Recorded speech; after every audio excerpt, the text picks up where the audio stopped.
समझ। आत्मवंदन मास्टर्स, सभी को मेरा कोटि कोटि प्रणाम।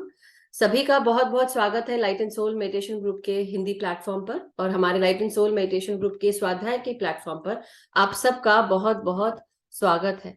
सो मास्टर्स, जैसा कि आज हम जानते हैं कि आज हमारे 5वें चैप्टर का स्वाध्याय कल हो चुका था और आज हम 6ठे चैप्टर का स्वाध्याय कर रहे हैं। जो पेज नंबर्स हैं वो 161 टू 170 है और आज जो स्वाध्याय करेंगे वो राजेश कंबोज जी करेंगे साइकिक डेस्टिनी पर, सेक्शन 2, 3 एंड 4। इसके अलावा मास्टर्स, मैं एक और चीज ये बताना चाहती हूँ कि हमारे राजेश कंबोज जी जो हैं वो एक एक्टर भी हैं और उसके साथ साथ मैं और भी उनके बारे में बताना चाहूंगी। पहले मैं राजेश जी को बुला लेती हूँ। बहुत बहुत स्वागत है राजेश जी आपका। Thank you so much for joining. और मास्टर्स, आप सब राजेश जी से वाकिफ हैं ऑलरेडी, काफी समय से जानते हैं, हमारे साथ स्वाध्याय भी किया हुआ है श्रीमद् भागवत गीता का और बहुत सारी अच्छी अच्छी चीजें हमने सुनी है। मगर उसके अलावा जो आज मैं बताना चाहती हूँ और जो आप सब जानते भी होंगे, मगर काफी सारी चीजें जो हम नहीं जानते थे। तो राजेश जी एक एक्टर है, बॉलीवुड में काम करते हैं, films, TV serials, web series, TVCs, docu series, docu dramas, इन सब में उन्होंने काम किया हुआ है। He is a voice over artist also, voice actor भी हैं और ये आरजे भी रह चुके हैं एफएम रेडियो पर, रेनबो में और दिल्ली में, और एंकर भी रह चुके हैं, फॉर्मर न्यूज रीडर भी रह चुके हैं डीडी न्यूज के साथ एंड ऑल इंडिया रेडियो में। ये डबिंग आर्टिस्ट भी हैं for discovery, history TV, 18, national geographic channel, DD national और नेटफ्लिक्स पर कई जगह उन्होंने डबिंग का काम भी किया हुआ है। He is a storyteller as well and narrator as well. अभी हाल ही में इन्होंने और ये डिजिटल क्रिएटर भी हैं, इन्होंने हाल ही में यूट्यूब चैनल खोला है जिसका नाम है सनातन अवेकनिंग और ये दिल्ली से है। और इनके दोनों बच्चे, एक लड़का एक लड़की है। He is placed in Delhi. बहुत अच्छी वाइफ है, आंचल जी है उनका नाम, जिससे अभी हम थोड़ी देर पहले बात कर रहे थे। But thank you so much Rajesh ji, आप हमारे साथ मिलकर स्वाध्याय कर रहे हैं और आज हम 6ठा चैप्टर इसका स्वाध्याय आपके द्वारा सुनेंगे, जिसका नाम है psychic destiny, section 2, 3 and 4। Page numbers है आपके 161 to 170। So thank you so much and very warm welcome. Thank you. Thank you so much Madhu ji, इतने मतलब विस्तृत मेरे इंट्रोडक्शन के लिए आपका धन्यवाद। जी। तो कल जैसे कि संजय गोस्वामी जी ने जो स्वाध्याय किया था, इसी का चैप्टर 1 जो है उन्होंने किया था जी और बहुत ही खूबसूरत तरीके से उन्होंने बताया था। बहुत डिटेल्ड चीजें उन्होंने बताई, जिस तरीके से उन्होंने इतनी मेहनत करके वो स्लाइड शो बनाया और वो सारी चीजें की। सो आई वॉज मेस्मराइज्ड। बहुत अच्छा उन्होंने बहुत अच्छे तरीके से उन्होंने पूरा ये समझाया था। तो आज मैं भी कोशिश करता हूँ, क्योंकि ऑल द वेरी जितनी बेस्ट। नहीं, डिटेल अच्छा संजय जी ने करेंगे आप। समझाया है वो बहुत बहुत अच्छा था। अब कोशिश करते हैं कि आज मैं उसको मैच, तो खैर मैच करना तो एक अलग बात है, लेकिन हाँ, मैं अपनी तरफ से कोशिश करूंगा कि जितना हम इसके विस्तार में जा सकें उसमें जाने की कोशिश करेंगे। सेक्शन 2 आज जो है वो हम इसका करने वाले हैं।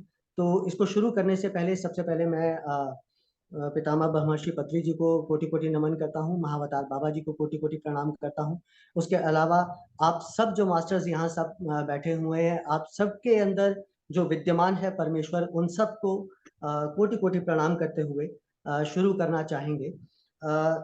हेरल्ड डब्ल्यू परसिवाल जी की ये किताब है थिंकिंग ए डेस्टिनी, और पितामह ने इसको बहुत ज़्यादा, जैसा कि मधु जी आप सबको पहले बता भी चुकी हैं कि पितामह इसके बारे में बहुत बात किया करते थे और पितामह सबको ये कहा करते थे कि हर किसी को ये किताब पढ़नी चाहिए। जी जो इंग्लिश है वो बहुत ही क्लिष्ट सी इंग्लिश है और इसको समझना उतना आसान नहीं है, लेकिन फिर भी हम कोशिश करेंगे कि जितना हम इसको समझ पाएं और अपने शब्दों में इसको बता पाएं।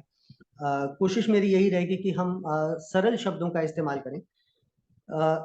संजय जी ने जैसे बताया था कल, उसकी एक समरी मैं थोड़ा सा अभी लेना चाहूंगा, ताकि सभी को एक वो तारतम्य जो है, एक वो जुड़ाव जो है वो बना रहे कि हम बिल्कुल। कहाँ से चले थे और आगे हम कहाँ क्या बात करने वाले हैं। श्योर। तो कल का जो चैप्टर था उसमें एक चीज मुझे बहुत अच्छी लगी थी, जो कि उसमें कहा गया कि हम ह्यूमंस जो हैं यहाँ पर इस अर्थ पर आए हैं एक्टर की तरह ड्रामा करने के लिए। So this is my favourite subject. आपने इंट्रोडक्शन में बता भी दिया है कि मैं बिल्कुल। क्योंकि इससे जुड़ा हुआ हूँ, ड्रामा के साथ जुड़ा हुआ हूँ बहुत ज़्यादा। तो मुझे ये बहुत ज़्यादा अपील की ये चीज़ कि हम सभी अपना जो है वो किरदार निभाने के लिए यहाँ पर आए हुए हैं, जी। और हम सबके हिस्से में कुछ ना कुछ चीज़ें हैं जो कि हमें करनी है।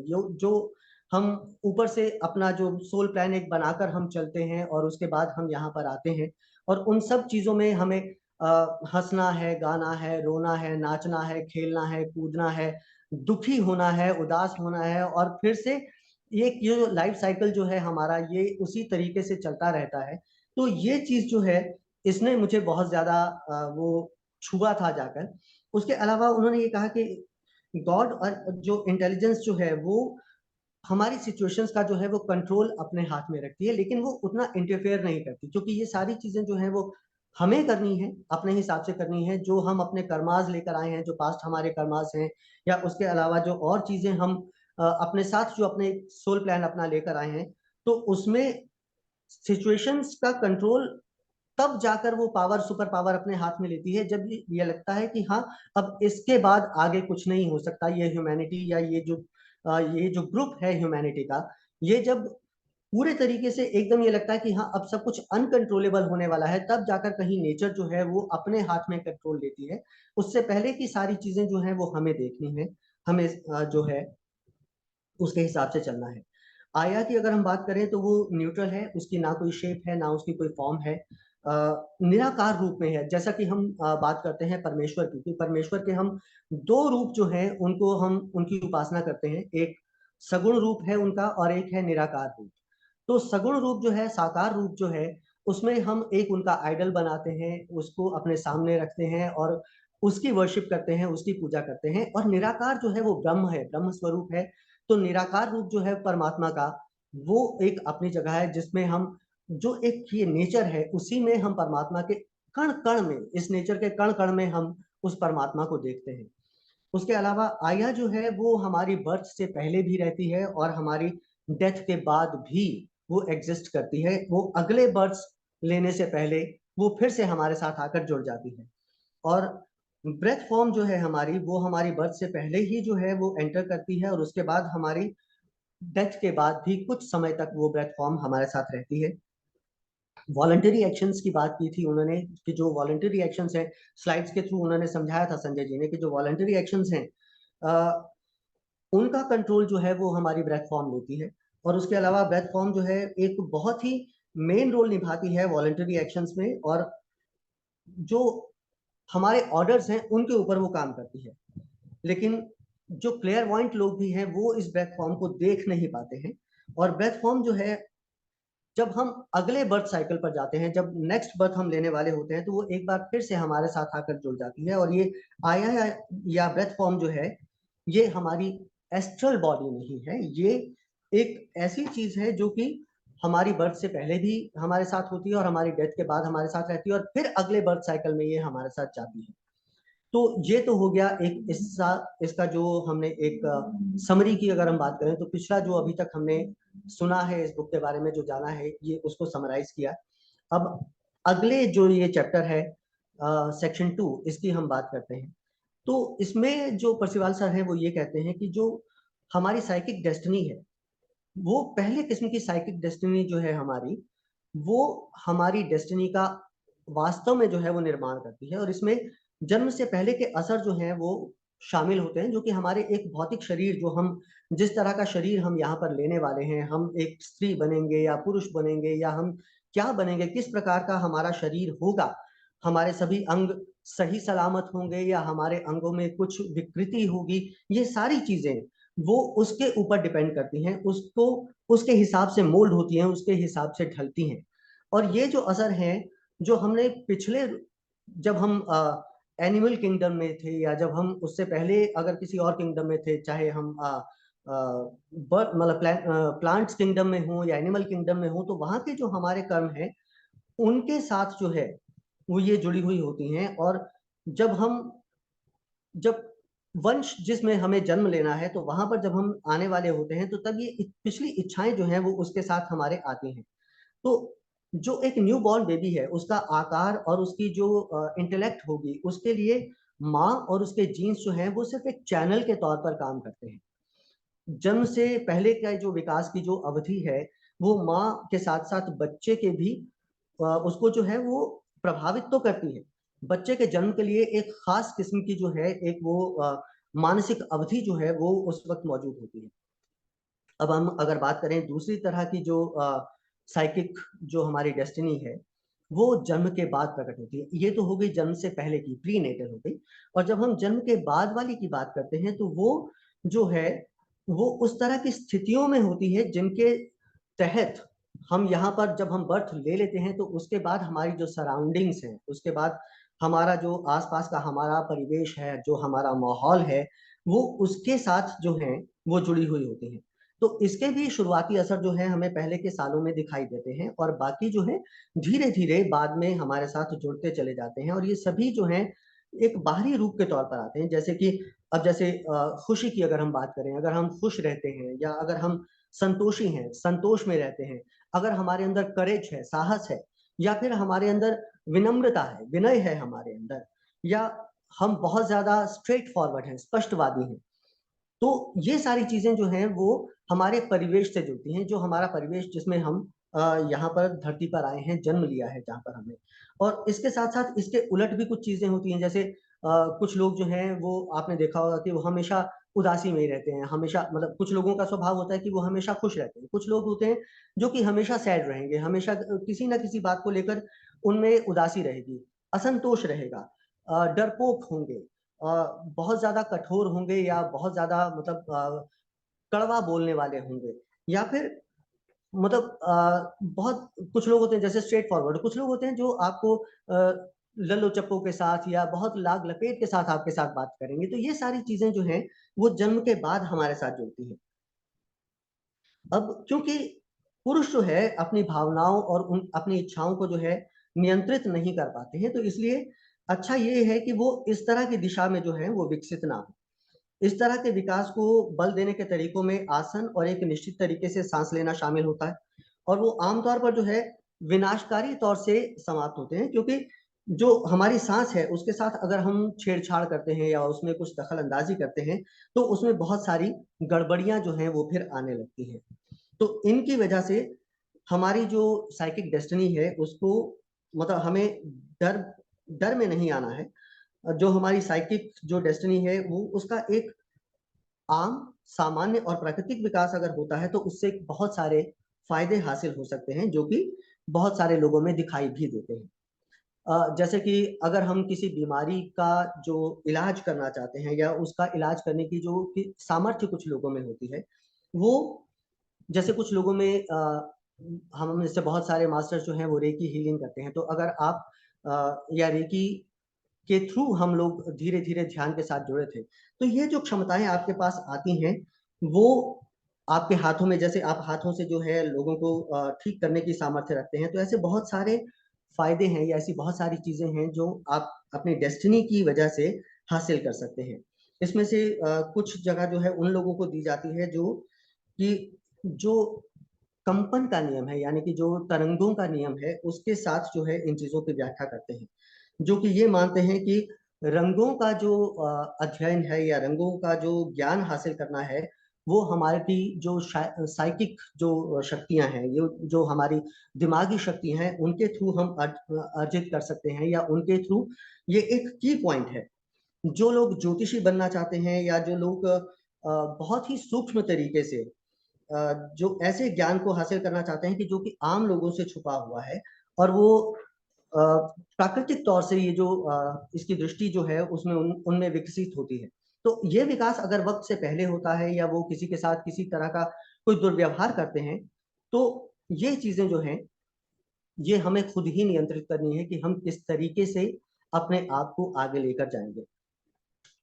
जो धर्म जो है हमारा धर्म जो है वो मानसिक है।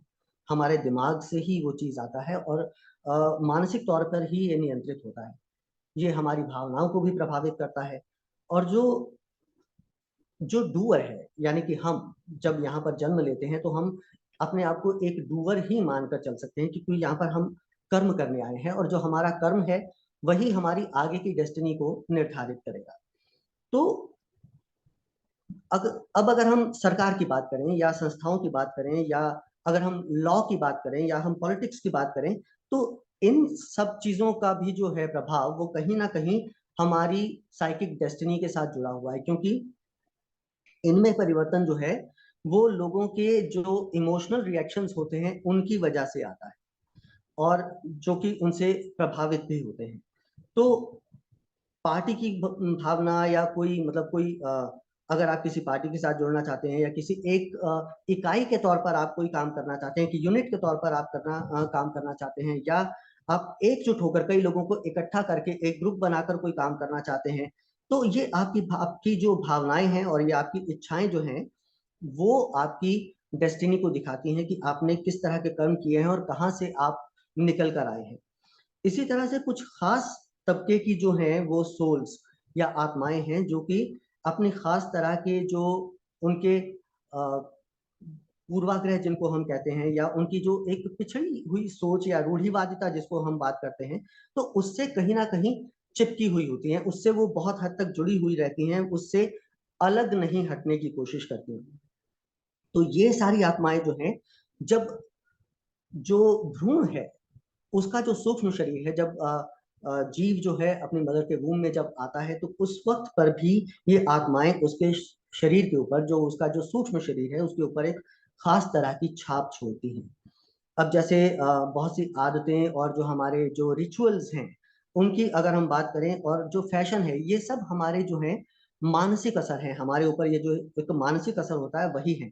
तो साइकिक डेस्टिनी के ये अलग अलग पहलू हैं जो कि डेस्टिनी के रूप और उसकी साथ जो पहले और दूसरे तब जो उसका फर्स्ट जो तबका है और उसका जो दूसरा तबका है उसके साथ जुड़े हुए हैं, और इनको हमें अपने भौतिक शरीर के माध्यम से महसूस करना होता है और बिना संपर्क के हम इसे महसूस करते हैं। जैसा कल संजय जी ने भी हमें बताया था कि बहुत सारी चीजें जो हैं हम बिना टच में आए, जैसे उन्होंने बताया बताया था कि कोई फोन कॉल आ गया या कोई ईमेल आ गया या कोई इस तरह की चीज आई, तो इनके थ्रू हम ये चीजें महसूस करते हैं। अब अगर हम सीधे तौर पर बात करें तो मानसिक नियति या साइकिक डेस्टिनी के जो 6 जो सेक्शंस हैं, वो हर एक जो है वो मतलब एक इंडिविजुअल अवस्था है किसी ना किसी की, और साथ ही साथ ये हमारे जो एक जो डूअर है उसके जो अलग अलग असर होते हैं, चाहे वो हमारे आंतरिक जो हमारे मन के अंदर जो चल रहा है उसके हों या फिर बाहरी दुनिया से हमारे ऊपर जो असर आते हैं उन सब के साथ ये जुड़े हुए होते हैं। तो पहले तौर के जो कुछ असर होते हैं वो शारीरिक संपर्क के साथ सुख और दुख के हैं। ये अपना एक निश्चित परिणाम जो है वो देते हैं। ये सीधे तौर पर हमारे लिए या तो रिवॉर्ड हैं या फिर हमारे लिए एक सजा के तौर पर आते हैं, जबकि ये पूरे तरीके से निर्धारित नहीं है कि ये किस तरीके से आएंगे, लेकिन इनके परिणाम जो है वो बहुत जरूरी होते हैं और इनके बिना हमें कोई सीख हासिल नहीं हो सकती।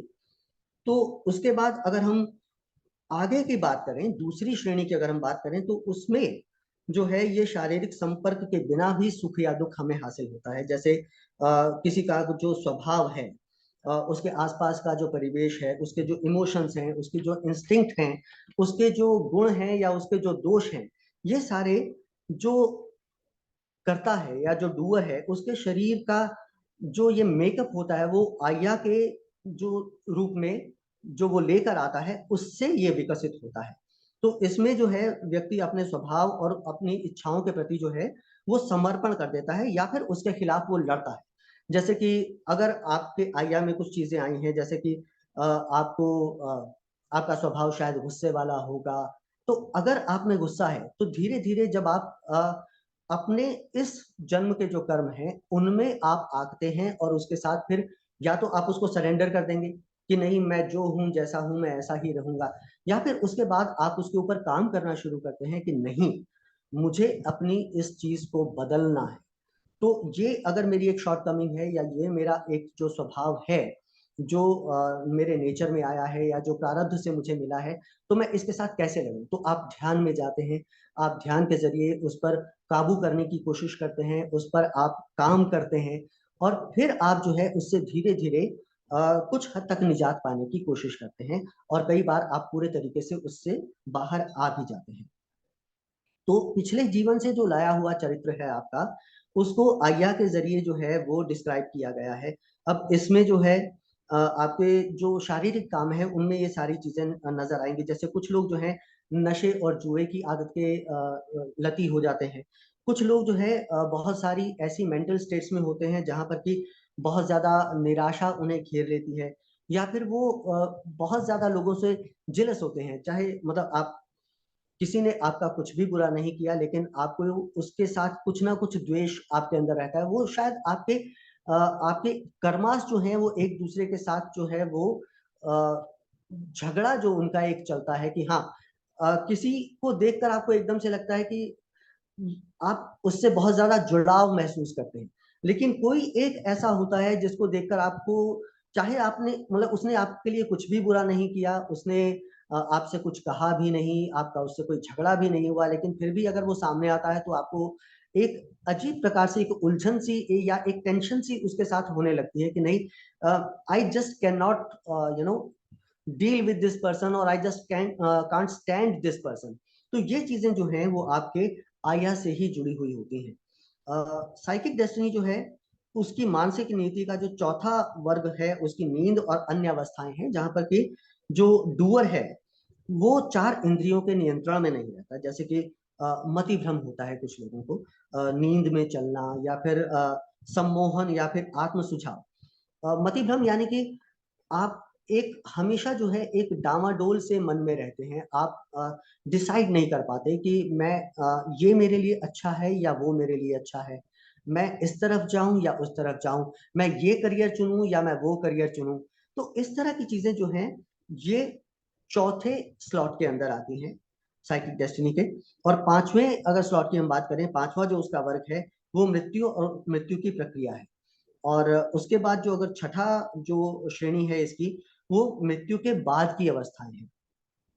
न्याय है, नरक और स्वर्ग से संबंधित है ये सारी चीजें। स्वर्ग से कर्ता जो है आखिर में अपने अनंत काल की पूर्णता के बाद दुनिया के प्रकाश तल पर डूब जाता है और भौतिक शरीर के साथ फिर से संबंध का इंतजार करता है, वो जो कि उसके लिए तैयार किया जा रहा है, जिससे वो फिर से एक बीइंग में आएगा, वो फिर से कहीं पर जन्म लेगा और फिर से आकर इस धरती पर आएगा। कुछ लोग जैसा कल संजय जी ने भी बताया था कि जब वो परेशान हो जाते हैं तो फ्री विल जो जो लोग ले लेते हैं कि वो कहते हैं कि नहीं, अब मुझे सरेंडर कर देना, मैं इस इन सब चीजों को अब नहीं झेल सकता, मैं इसमें अब नहीं जा सकता।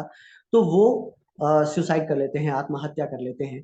और उसके बाद फिर उनको अस्तित्व में आने के लिए इंतजार करना पड़ता है, एक लंबा इंतजार करना पड़ता है, और एक भटकाव जो है वो उनके पास जो है वो आता है।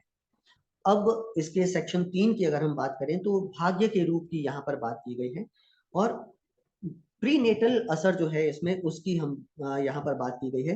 किस तरीके से जो है वो शिशु, मतलब शिशु भी नहीं, भ्रूण जो है वो माता के गर्भ में आता है, और भ्रूण का विकास जो किस तरीके से होता है, तो उसके बारे में परसिवाल सर ने यहाँ पर बहुत सारी बातें समझाई हैं। तो ये कहते हैं कि किसी भी व्यक्ति की डेस्टिनी उसके शरीर पर जन्म के पहले से प्रभावों से शुरू हो जाती है, और जहां पर वो निवास करेगा, यानी किस जगह पर वो जन्म लेगा, कहाँ पर उसके जो उसकी सराउंडिंग्स होगी वो कहाँ पर होंगी, स्वर्ग काल से आखिर तक के जीवन और मृत्यु के बाद भी ये चीजें रहती हैं।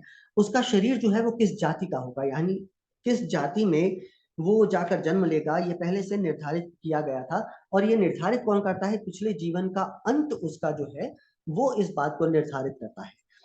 इसीलिए सनातन धर्म में या हमारे यहाँ हमेशा ये कहा जाता है कि जब भी आप प्राण त्याग करने वाले हैं, जब भी आप शरीर का त्याग करने वाले हैं, तो आपको क्या करना है? आपको उस परमात्मा के साथ अपने संबंध को जोड़े रखना है। अंत समय में अगर आप अपने मन में कोई ग्रज लेकर आपको नहीं रहना है, अंतिम समय में आपको कोई तृष्णा लेकर नहीं रहनी है, क्योंकि अगर आपके मन में उस वक्त कोई तृष्णा है तो आप सीधा उसी स्थान पर जाएंगे जहां पर कि आपकी तृष्णा थी। अगर आपकी तृष्णा जो है वो खाने में थी तो आप ऐसे किसी स्थान पर जाएंगे जहां पर कि वो उस तरह का आपको माहौल मिलेगा।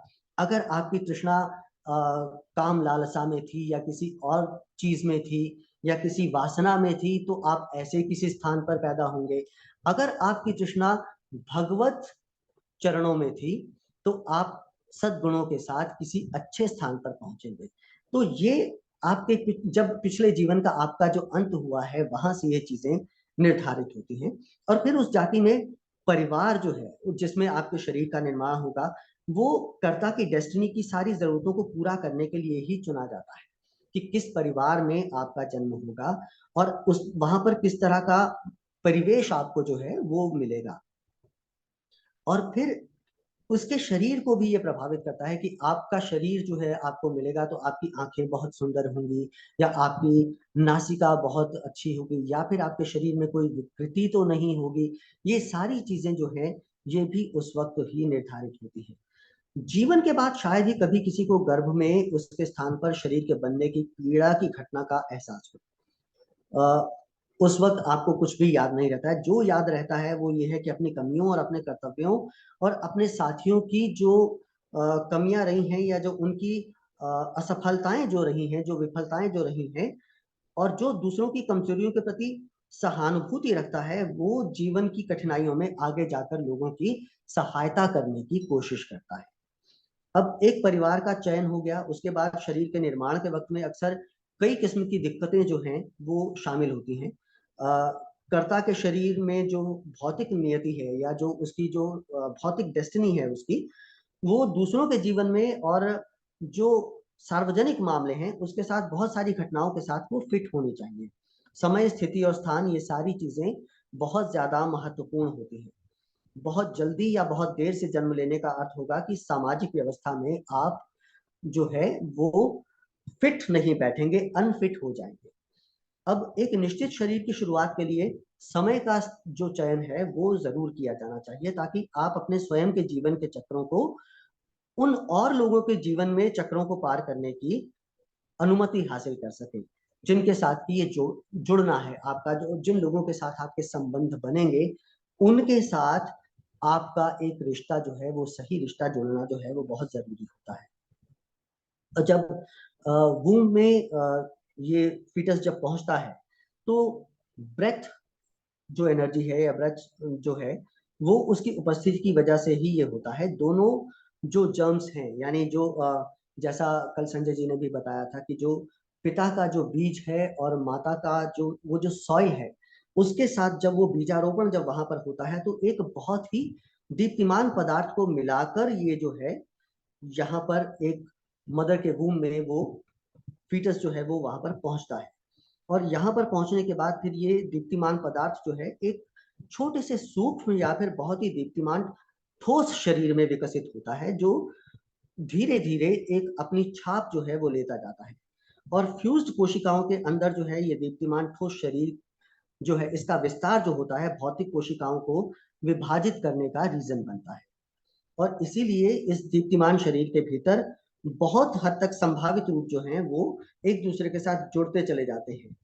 तो ठोस शरीर धीरे धीरे बढ़ते बढ़ते एक भ्रूण के बीच में विकसित होता है, और ये बंधन तीनों का जो है, ये जो मिलन है तीनों का, वो एक गोंग की तरह से होता है। जैसे एक समन होता है, या तुरही होती है, या एक गोंग होता है, ये लगातार जो है वो वहां पर एक अपनी रेजोनेंस जो है वो देता रहता है लगातार। वो एक जो उसका गोंग की जो साउंड है वो लगातार वहां पर आती रहती है, और उसके जो कंपन है उनसे ही ये सारे बाकी जो तत्व हैं उसके साथ जुड़ते चले जाते हैं, जो कि सीधे सीधे आपके जीवन की संरचना से जस्ट संबंधित है।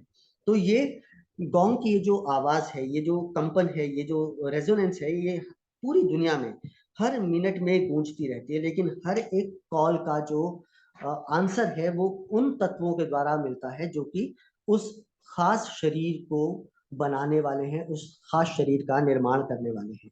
सिर्फ वही निर्माण जो कि नए शरीर के मालिक के पिछले भौतिक शरीर के साथ तत्वों के रूप में निश्चित तरीके से जुड़ा हुआ था। अब जैसे यहाँ पर इसका एक उदाहरण मैं ये देना चाहूंगा, जैसे कुछ लोग जो हैं वो जो शायद इससे पहले एनिमल किंगडम में थे, लेकिन अब ये जो शरीर यहाँ पर लेने वाले हैं, तो उस वक्त वो जो एनिमल है, जिस भी एनिमल के तौर पर उनका वो जुड़ाव वहां पर है, तो वो एनिमल उसकी मृत्यु होगी, चाहे वो maybe it can be a dog, maybe it can be a zebra, maybe it can be a wolf, maybe it can be a tiger और लायन और एनीथिंग। तो और may be some reptile, तो जो भी है वो उस जो वो एनिमल जो है उसकी मृत्यु होगी, और ये जो गोंक, ये जो बचता है वो उस सोल को अट्रैक्ट करता है, और वो सोल, उस एनिमल की सोल जो है वो आकर आपके साथ आपके गुण जो हैं उनमें डेवलप करने की, आप उस तरह के गुणों के साथ आप जो है पैदा होंगे। तो ये धीरे धीरे ये चीजें जो हैं भ्रूण के शरीर में निर्मित होने लगती हैं, जो कि प्लेसेंटा विकसित होने से पहले निर्मित होते हैं। एमनियोटिक पीरियड जो है उसके दौरान ऑस्मोसिस द्वारा ये चीजें जो हैं आती हैं, और विकास शुरू होने के बाद जो फीटस बनता है या जो बनाते हैं, वो माँ के द्वारा अपने वातावरण से और अपने फेफड़ों में सांस लेते हैं, और उसके जो ब्लड सर्कल है उसमें प्रवेश करते हैं, क्योंकि ये सारी चीजें आपके ब्लड के थ्रू ही सब वहां पर जाएंगी। तो उसके बाद जो है ब्लड के थ्रू वो प्रवेश करते हैं, और फिर उसके बाद वो गर्भनाल से गुजरते हैं और भ्रूण में निर्मित होते हैं। तो एक नया जो दैहिक शरीर है वो सांस लेने से पहले ही अपने पूर्व के शरीर के साथ जो है वो जुड़ जाता है। अब अगर हम जो प्लांट किंगडम की बात करें तो वहां पर भी ऐसा ही होता है कि अगर आप इस शरीर में आने से पहले अगर आप प्लांट किंगडम में कहीं पर थे, maybe you can be a banyan tree, और maybe you could be any tree, चाहे आप कोई लता हो, चाहे आप किसी फूल के रूप में हो, फूलों के किसी पौधे के रूप में हो, तो उस पौधे का जो है वो मरण होगा, और उसके गुणों के साथ आप यहाँ पर इस शरीर में विकसित होंगे। तो ये जो है ये भी भगवान के आदेश पर उसमें अस्तित्व में नहीं आते, ये मनुष्य के अपने विचारों द्वारा निर्मित होते हैं, जो कि आप आपके जो अपने विचार थे उनके थ्रू आप ये सारी क्रिएशन जो है वो करते हैं। तो परसिवाल सर यहाँ पर ये कहते हैं कि इस विषय का एक हिस्सा जो है वो नए शरीर के जन्म के समय आपकी साइकिक डेस्टिनी को प्रभावित करता है। अब जैसे अगर पिछले जन्म के दौरान जो डूअर है, यानी कि जो ये जन्म लेने वाला है, ये जो प्राणी जो इस दुनिया में आने वाला है, तो अगर इसे शिकार करना पसंद था, अगर इसे वायलेंस पसंद थी, अगर इसे गंदगी पसंद थी, या ये विष की इच्छा रखता था, या जहर की इच्छा रखता था, तो ये इच्छाएं नर और मादा जानवरों के मिलन को जोड़ती हैं, और बाद में जो जो ये बच्चा आने वाला है उसमें ये चीजें जुड़ जाती हैं। तो इस तरह से मनुष्य की जो भावनाएं हैं और इच्छाएं हैं, वो चाहे सुअर में हो, बिल्ली में हो, मछली या फिर अन्य जानवर जो हैं वो बन जाती हैं, और फिर मानव के शरीर में कर्ता के अर्थ में जो पशु हैं उनका कोई वास नहीं है, लेकिन पशु की वृत्ति जो है, उसका जो स्वभाव है, वो मानव के साथ में आकर जुड़ता है। ऐसा नहीं है कि मानव जो है उस पशु के रूप में जन्म लेगा, लेकिन इस मानव का स्वभाव जो है, इसके अंदर वो जो हम कहते हैं कि जो इसके इंस्टिंक्ट्स जो हैं वो उस पशु के साथ जाकर जो है वो जुड़ती हैं, ऐसा परसिवाल सर यहाँ पर बताते हैं। तो ये भावनाएं और इच्छाएं ही हैं जो कि उनके शारीरिक तत्वों से बनी हैं। इनमें से कुछ तो है मनुष्य के जीवन काल में बनती हैं, तो कुछ उसकी मृत्यु के बाद बनती हैं। और गर्भाधान के वक्त जब पुकार भेजी जाती है तो इन पूर्व इच्छाओं को अपने पशु वेश में उस पुकार का पालन करना पड़ता है। और जिन जानवरों के शरीर में है वो मर जाते हैं, जैसा मैंने आपको पहले भी बताया कि वो जानवर जो है वो मर जाता है, ताकि जानवर जैसी भावनाएं और इच्छाएं जो हैं वो उस क्रम में मौजूद हो सकें, और जिस क्रम में वो नए मानव के शरीर के निर्माण के लिए जरूरी है, तो उसी सीक्वेंस में वो यहाँ पर आकर जुड़ती हैं। तो ये जानवर जो उज्जवल ठोस शरीर में निर्मित होते हैं और जो आंशिक रूप से मांस मज्जा वाले शरीर में होते हैं, वो बाद में जीवन में उन विचारों के आधार होते हैं जिनमें ये बाहरी आकार में उस पशु के रूप में थे। तो इस प्रकार ये जो साइकिल है वो लगातार चलता ही रहता है, मनुष्य से प्रकृति में, प्रकृति से मनुष्य में। ये संचार जो है, ये एक लाइफ साइकिल जो है वो लगातार बना रहता है। विचार पशुओं के आकार में बनते हैं, और आकृतियों के नष्ट होने के बाद उनमें निवास करने वाली भावनाएं और इच्छाएं अपने अस्तित्व का जो मूल जो तत्व था, जो उसका सोर्स था, उसकी तलाश करती रहती है, उसकी तलाश में रहती है, और फिर से वो उस साइकिक एनवायरनमेंट में वापस आ जाती हैं जिसका कि वो एक हिस्सा है, और इस तरह से जानवर जो है वो प्रकृति से फिर मनुष्य के रूप में स्थानांतरित हो जाते हैं। अब ये तो हुआ आपके प्रीनेटल सारा का सारा। और जन्म के बाद में आने वाली जो विकृतियां हैं या वो जो दोष हैं या बीमारियां हैं या उन बीमारियों के लिए स्वभाव जो हैं, उनके बारे में अगर हम बात करते हैं तो ये आया आपकी जो है वो एक इसको एक सांचे के रूप में ढालती है, जिसकी की एक बहुत बड़ी छाप जो है वो आया के रूप में उसको आया के ऊपर पड़ती है। और ये जो तत्व जो है अब उस निशान को महसूस करते हैं बर्थ के बाद। आपका एक एक इम्प्रिंट आपका बन गया, आपका डीएनए एक तैयार हो गया, और उसके बाद जो है ये आफ्टर बर्थ के जो इफेक्ट्स हैं ये सारे आया से जो हैं आपके शरीर के ऊपर आते हैं। और फिर आपका जो भौतिक शरीर है, ये जो भौतिक शरीर हम लेकर यहाँ पर बैठे हैं, इसको 4 वर्गों के तत्वों द्वारा जन्म पूर्व अवस्था में तैयार भी किया जाता है और फिर निर्मित किया जाता है।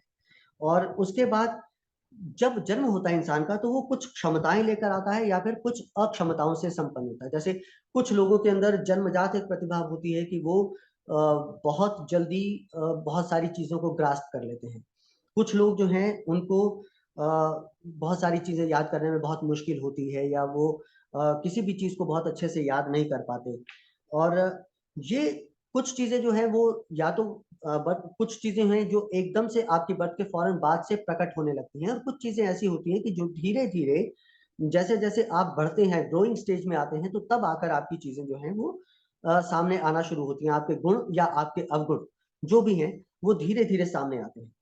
तो इनमें जो है बहुत सारे ऐसे होते हैं जो कि आपकी युवावस्था या बाद के वर्षों में सामने आते हैं।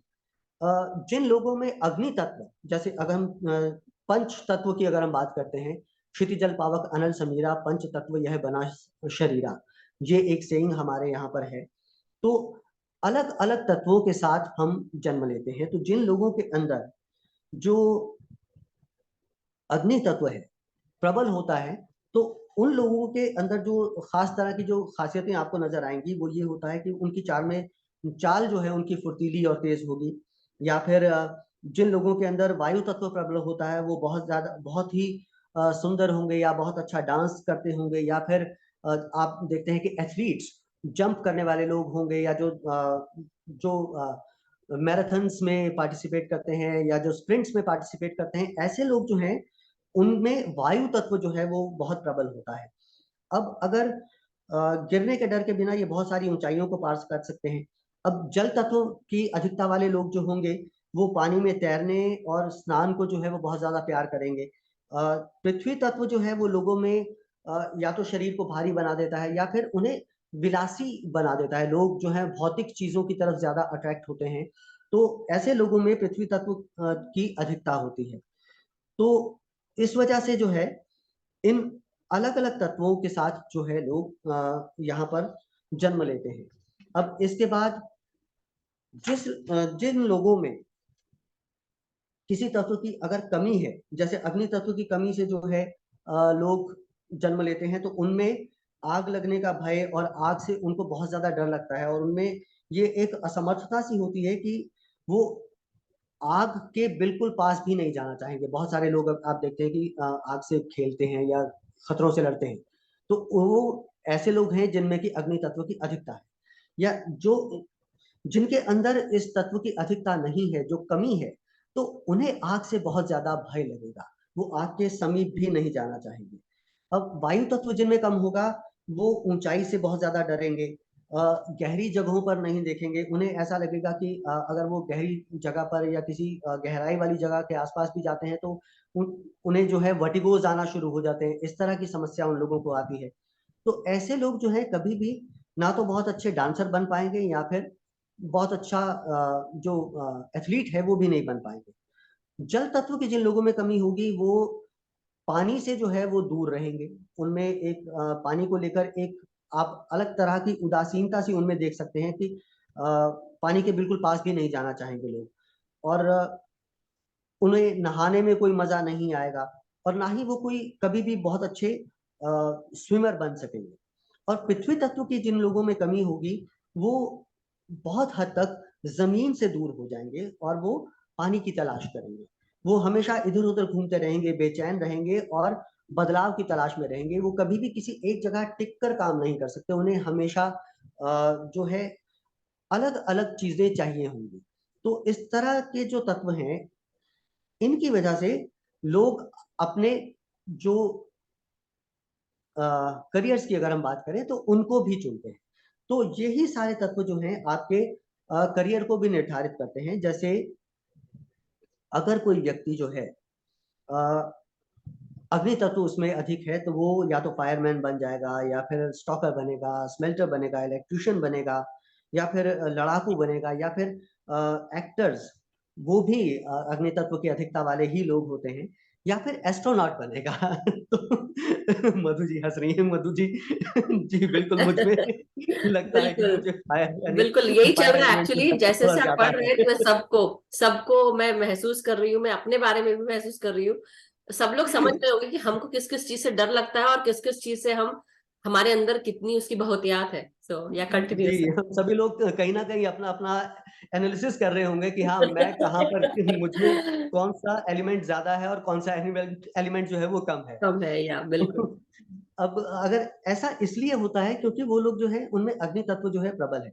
अब अगर हम डांसर्स की बात करें, या जो पर्वतारोही जो हैं, जो माउंटेनियर्स हैं, या फिर जो एरोनॉटिक्स में जो लोग जाते हैं, या जो एथलीट्स हैं, या फिर म्यूज़िक के साथ जो जुड़े हुए लोग हैं, म्यूज़िशियंस अगर उनकी हम बात करें, जो कंपोज़र्स हैं, या फिर कवि हैं या गायक हैं, इन लोगों में वायु तत्व प्रबल होता है, क्योंकि ये तरंगों के ऊपर सारी चीज़ जो है वो डिपेंड करती है। तो तरंगें जिसके पास ज़्यादा होंगी, वो इस तरह के प्रोफ़ेशंस को हैं वो चुनेंगे। अब जल तत्व के जिन लोगों में अधिकता होती है, वो लोग या तो सेलर्स बन सकते हैं, या फिर फिशरमैन बन सकते हैं, या फिर अच्छे कुक्स बन सकते हैं, शेफ़ बन सकते हैं। पृथ्वी तत्व जिन लोगों में अधिक होगा, वो जो है मनुष्य को मिट्टी का श्रमिक बना सकता है, यानी आप धरती से जुड़े हुए होंगे, आप शायद आपको पौधे लगाना बहुत ज़्यादा पसंद होगा, शायद आप माइनिंग बिज़नेस में आप जा सकते हैं, आप माइन्स के साथ जुड़े हुए होंगे, आप किसान बन सकते हैं, या फिर आप राजमिस्त्री बन सकते हैं, जो कि एक मिट्टी से जुड़ी हुई और सीमेंट से जुड़ी हुई ईंट, गारा, मिट्टी, सीमेंट, इन सब चीज़ों को जोड़कर बिल्डर्स, आप एक कंट्रैक्टर्स। बिल्डिंग जो है वो एक कंस्ट्रक्शन जो है आप तैयार करते हैं, वो एक गुण आपके अंदर खास तौर से आता है। तो इस तरीके से ये सारे कारक जो हैं, ये जो सारी चीज़ें हैं, ये हमारे पूरे जो हमारा जो है, जो हम किस तरीके से हमारी शारीरिक बनावट होगी, किस तरह के करियर में हम जाएँगे, किस तरह का करियर हम चुनेंगे, तो इन सब चीज़ों को ये चीज़ें निर्धारित करती हैं, ऐसा पर्सिवाल सर ने बताया है। अब यहाँ पर एक चीज़ और वो कहते हैं कि व्यक्तिगत बनावट में एक खास किस्म के तत्वों की प्रसार की वजह से 4 किस्म के स्वभाव भी आपके आते हैं, जो आपका स्वभाव है।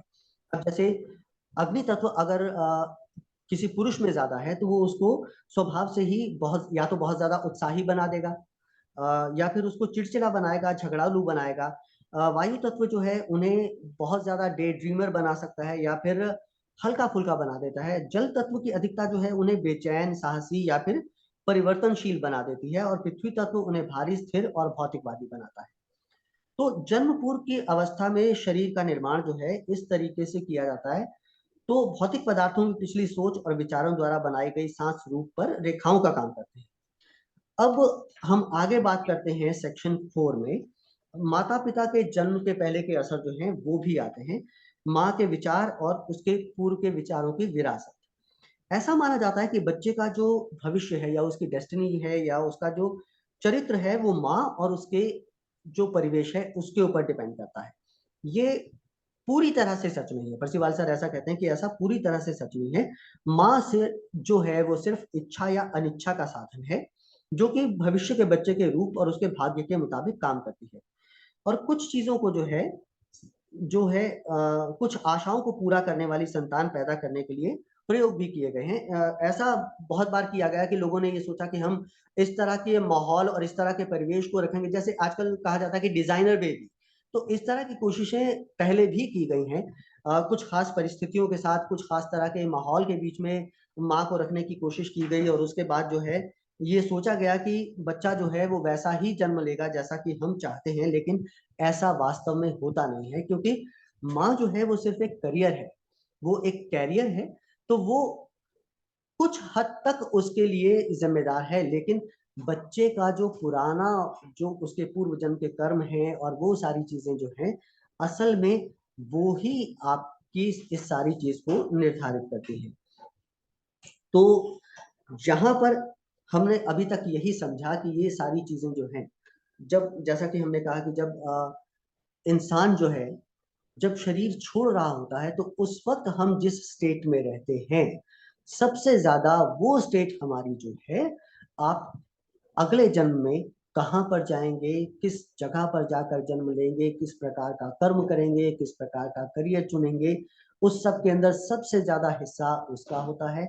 और उसके बाद दूसरी चीज जो होती है वो हमारे जो तत्व हैं, जो ये 5 एलिमेंट्स जो हैं हमारी नेचर के, उनमें से किस एलिमेंट को हमने जब हमारा बीज जब माँ के गर्भ में जा रहा था, उस वक्त जो स्टेट थी हमारे पिता की और हमारी माता की, और उसके बाद प्रसव का जो पूरा जो गर्भाधान का जो समय है, उस वक्त में माँ की स्टेट क्या थी, उसको लेकर ये तमाम चीजें जो हैं वो असर डालती हैं कि कैसे, किन एलिमेंट्स के साथ हम उस वक्त कनेक्ट हुए थे जब हम माँ के गर्भ में पहुंचने वाले थे, जब हमारा बीज जो है वो डला था। उस वक्त जिन एलिमेंट्स के साथ हम आए थे, उन एलिमेंट्स के ऊपर बहुत ज्यादा निर्भर करता है। और उसके साथ साथ जन्म के बाद जो हमारा परिवेश है, जिस माहौल में हम रह रहे हैं, उसके अंदर वो बहुत सारी चीजें जो हैं वो निर्भर करती है। तो कुल मिलाकर ये तमाम चीजें थी जिनसे ये निर्धारित होता है कि हमारी डेस्टिनी जो है वो क्या रहेगी। अब इसके बाद आता है कि हम अपनी डेस्टिनी को ठीक किस प्रकार से कर सकते हैं। तो उसका माध्यम जो है वो है ध्यान में आना। जब आप अपने ऊपर, अपने कर्मास के ऊपर कर्म करते हैं, जब आप जैसे अब अगर हम कहीं कुछ ग्रजेस लेकर आए हैं, किसी के साथ हमारा संबंध जो है वो अच्छा नहीं है, तो उसको जब हम अपने पूर्व जन्म के जो कर्म हैं उनको भी काटने की हम कोशिश करते हैं, उन्हें क्षमा करते हैं, उनसे क्षमा मांगते हैं, तो इन सब चीजों से हम धीरे धीरे जाकर अपनी डेस्टिनी को एक नई दिशा या एक नए स्वरूप में ढालने की कोशिश करते हैं। तो ये था साइकिक डेस्टिनी का भाग। Thank you so much. बहुत बहुत बहुत शुक्रिया। थैंक यू, बहुत अच्छे से आपने हम सबको उसका स्वाध्याय करके बताया और बहुत डिटेल में बताया, विच इज वेरी, हमें, मेरे को ऐसा लगता है बहुत अच्छी बात है कि आपने इतने अच्छे से बताया डिटेल में, क्योंकि बहुत कुछ समझ में आया। और बहुत कल संजू जी ने भी बहुत अच्छे से स्वाध्याय किया था, उससे भी सभी लोगों को बहुत अच्छे से समझ में आया, और आज फिर हमने बहुत अच्छे से समझा। सो मास्टर्स, इसी के साथ हमारे जो छक्के और चौके की पारी है अभी भी कंटिन्यू है, आगे भी कंटिन्यू रहेगी। But thank you so much Rajesh ji, so wonderfully done. Thank you so बहुत मच, थैंक बहुत यू सो मजा मच। आया। और सबसे अच्छी बात है तो मुझे अपनी बारे में भी समझ में आ रहा था, ओहो अच्छा, इसलिए मेरे को कुछ चीजें कुछ मेरी भी चीजें है ना जिससे मैं भी डरती होंगी। आप लोग को लगता होगा कि मधु जी नहीं नहीं डरती है, वैसे तो मैं शेर के जैसे रहती हूँ, लेकिन फिर भी कुछ चीजें हैं जहां पर मेरे को लगता है कि no, I don't want to go there, but it was like really eye opener, कि हम समझ पाए कि हमारे अंदर किस किस किस चीज की कमी है। और अगर आपको समझ में आ गया है कि आपको जिन चीजों से डर लगता है मतलब उन चीजों की कमी है, तो क्यों ना हम उन चीजों को अपने अंदर डालें। कितने आसानी से हम, मतलब इतना इतना इजी था इसको समझना, ऐसा लग रहा था। हालांकि वो जो शब्दावली है या शब्द है इसमें, इट इज नॉट इजी उसको समझना, बट आपने बहुत अच्छी सरल हिंदी में हम सबको समझाया। सो बहुत बहुत मजा आया। Thank you so much Rajesh ji. Thank you so much, thank you so much masters. So masters, किसी के कोई प्रश्न या कोई शेयरिंग शेयरिंग करेंगे तो बहुत अच्छा लगेगा, तो हैंड रेस कर लें थोड़ी देर के लिए, फिर हम जल्दी जल्दी उसके बाद हम ध्यान में बैठेंगे। सो राजेश जी, आप ध्यान कराएंगे? आज कराने का मन है? ध्यान आप ही कराइए। यस तृप्ता जी, आत्मवंदन Tripta ji. Very well done Rajesh ji, thank you congratulation. So much, thank you so much. बहुत बहुत बहुत बढ़िया, बहुत अच्छे से बताया और मैं रिलेट कर पा रही हूँ। एक तो जब भी मैं कभी ऊंची जगह पे होती हूँ ना, तो मुझे शरीर में एक झुरझुरी सी होती है। मैं जब नीचे देखती हूँ तो मुझे लगता है कि मुझे पीछे हो जाना चाहिए। जी। से छत बचपन में, शायद उसकी वजह से होगा, एयर या आई डोंट नो। एलिमेंट वायु। हाइट से हमेशा मुझे ना ऐसा लगता कुछ लहर सी अंदर चली गई है, हम्म, तीखी सी। सबको और थोड़ा बहुत। दूसरा कुछ मुझे लगता है कि बहुत सी चीजें ये हमारे जो उपनिषदों से ली हुई हैं। अगर आप रिलेट कर सकते हैं तो बच्चे की डेस्टिनी कैसी हो, उसके कैसे चेंजेस कर सकते हैं, माँ का व्यवहार कैसा हो। जैसे गर्भाधान वो कराते हैं हमारे यहाँ संस्कार। तो ये बहुत सारी चीजें हैं जो मुझे लगता है कहीं कहीं कि परसीव तक ने इन्होंने कुछ पढ़ा होगा जरूर, क्योंकि बहुत मैं रिलेट कर पाती हूँ सच्ची में। कांट नहीं सी, माधुरी जी, हम नहीं जानते। This is not joke. No no, I am not जो मैं उसको नहीं, मैं ये बोल रही हूँ कि नो जरूरी नहीं है, जरूरी नहीं है कि उन्होंने पढ़ा हो, और जरूरी नहीं है कि वो पढ़े, मतलब उन्होंने फिर नहीं भी पढ़ा हो। नहीं पढ़ा हो, पढ़ा भी हो सकता है, कोई बड़ी बात नहीं है। और ये बहुत सारी चीजें हैं जो हम रिलेट कर सकते हैं, पूर्व जन्म, ये सब कुछ लिखा हुआ है हमारे जो भी हाँ जी, हमारा जैसा बिल्कुल। भाव होगा। इन्होंने बताया आज राजेश जी ने, जैसा हमारा भाव होता है मृत्यु के टाइम पे वही होता है। जैसे हमारे वो एक कौन से कोई राजा थे ना, उन्होंने अपने बेटे का नारायण नाम रखा था।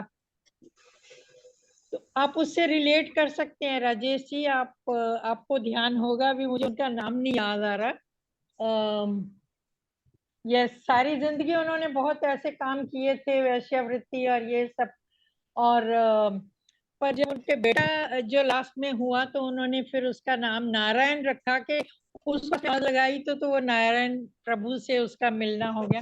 तो मनस्थिति बिल्कुल। जैसी थी उसकी मरने के टाइम पे, वैसा ही उसको आगे जन्म मिला, फिर आगे मुक्ति हुई। और उनको स्ट्रेट अवे मतलब मरने के वक्त उन्होंने जब नारायण का नाम लिया तो स्ट्रेट अवे सीधा वैकुंठ धाम में ही पहुंचे वो। बैकुंठ चले गए, हाँ। तो देखिए हमारे ये वेदों सारी में, चीजें। हाँ हमारे वेदों में बहुत सारी बातें लिखी हुई हैं, और बहुत अच्छी अच्छी बातें लिखी हुई हैं, और कोई अगर पढ़ेगा तो उसको बहुत सारा नॉलेज मिलेगा। मगर बात यह है कि मैं ये नहीं कह रही हूँ कि उन्होंने पढ़ा होगा या नहीं पढ़ा होगा, जो भी है, लेकिन आज हम जो जिस बुक का स्वाध्याय कर रहे हैं उस बुक के माध्यम से हमें जानने को मिला, और वो हैरोल्ड मास्टर ने हमें बताया। और हमारे जो स्वाध्याय में जब हम आप अभी वेदों के बारे में बता रहे हैं, और इससे भी बहुत सारी चीजें ज्यादा लिखी हुई हैं, इतने डेप्थ में है, जो जन्मों जन्मों से, मतलब हमने नहीं पढ़ा होगा, लेकिन हमारा जो कल्चर है, हमारा जो माइथोलॉजीज है या हिस्ट्री है, इतनी डीप डेप्थ में हर चीज आपको मिल जाएगी।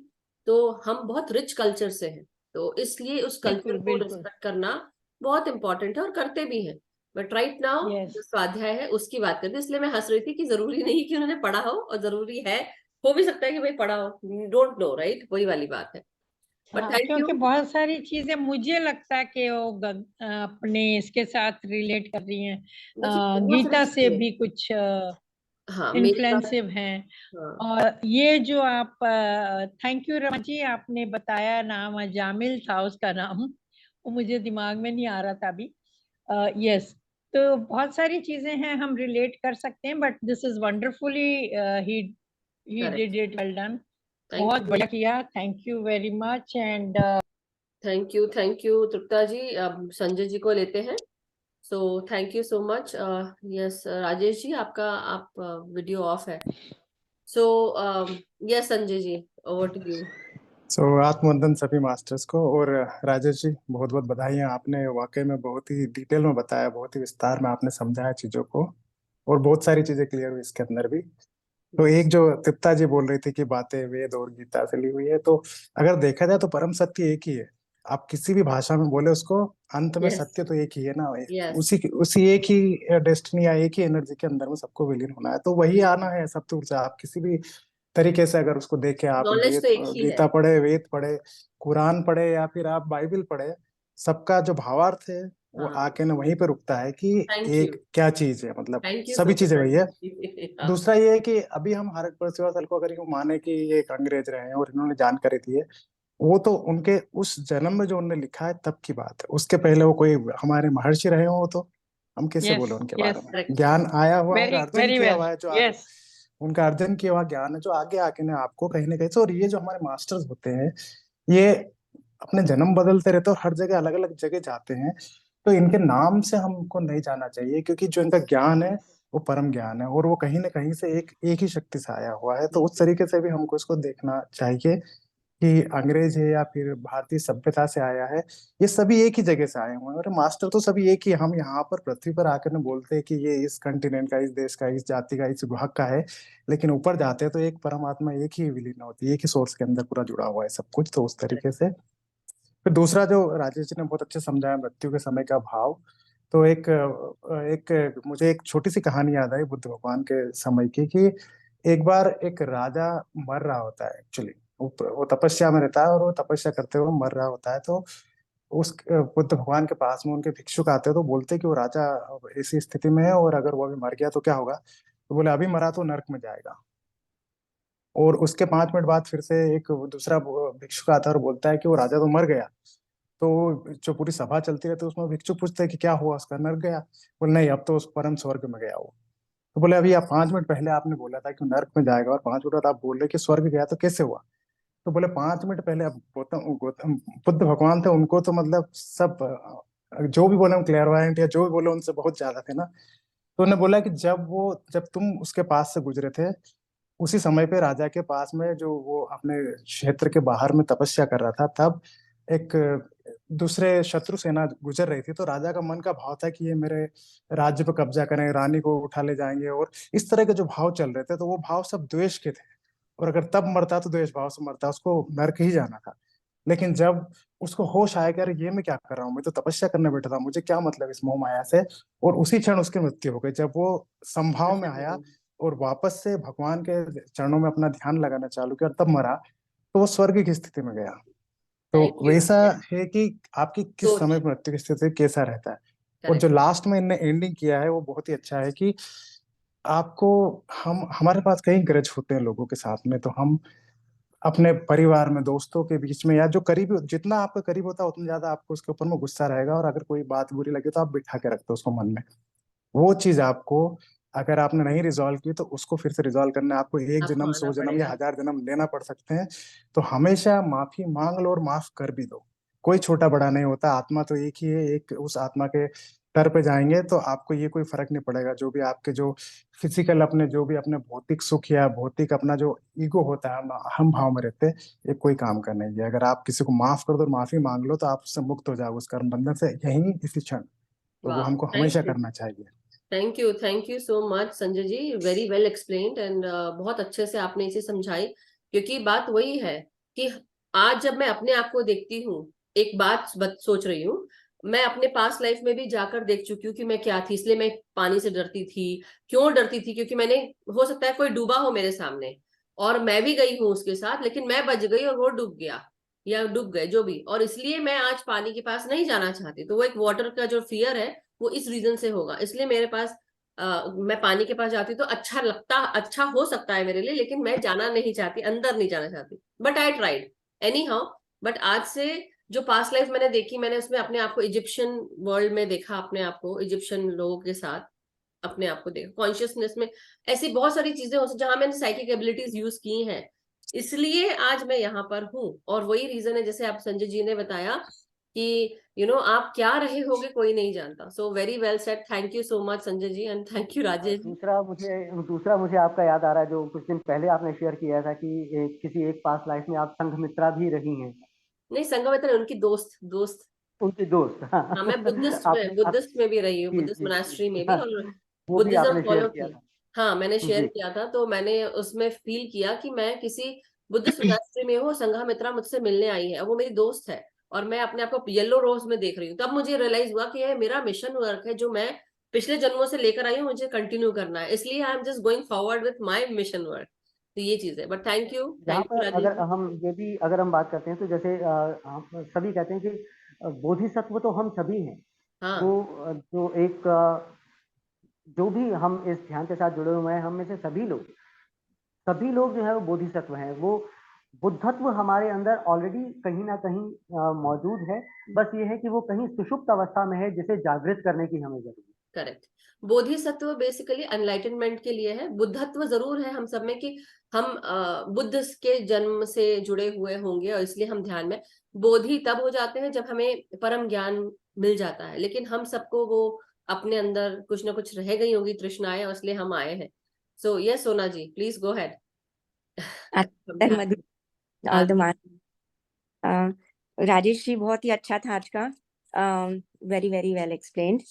बहुत सारी चीजें जो हमें पता होने के बावजूद भी हम उस पर या वर्क कर पाते या नहीं कर पाते।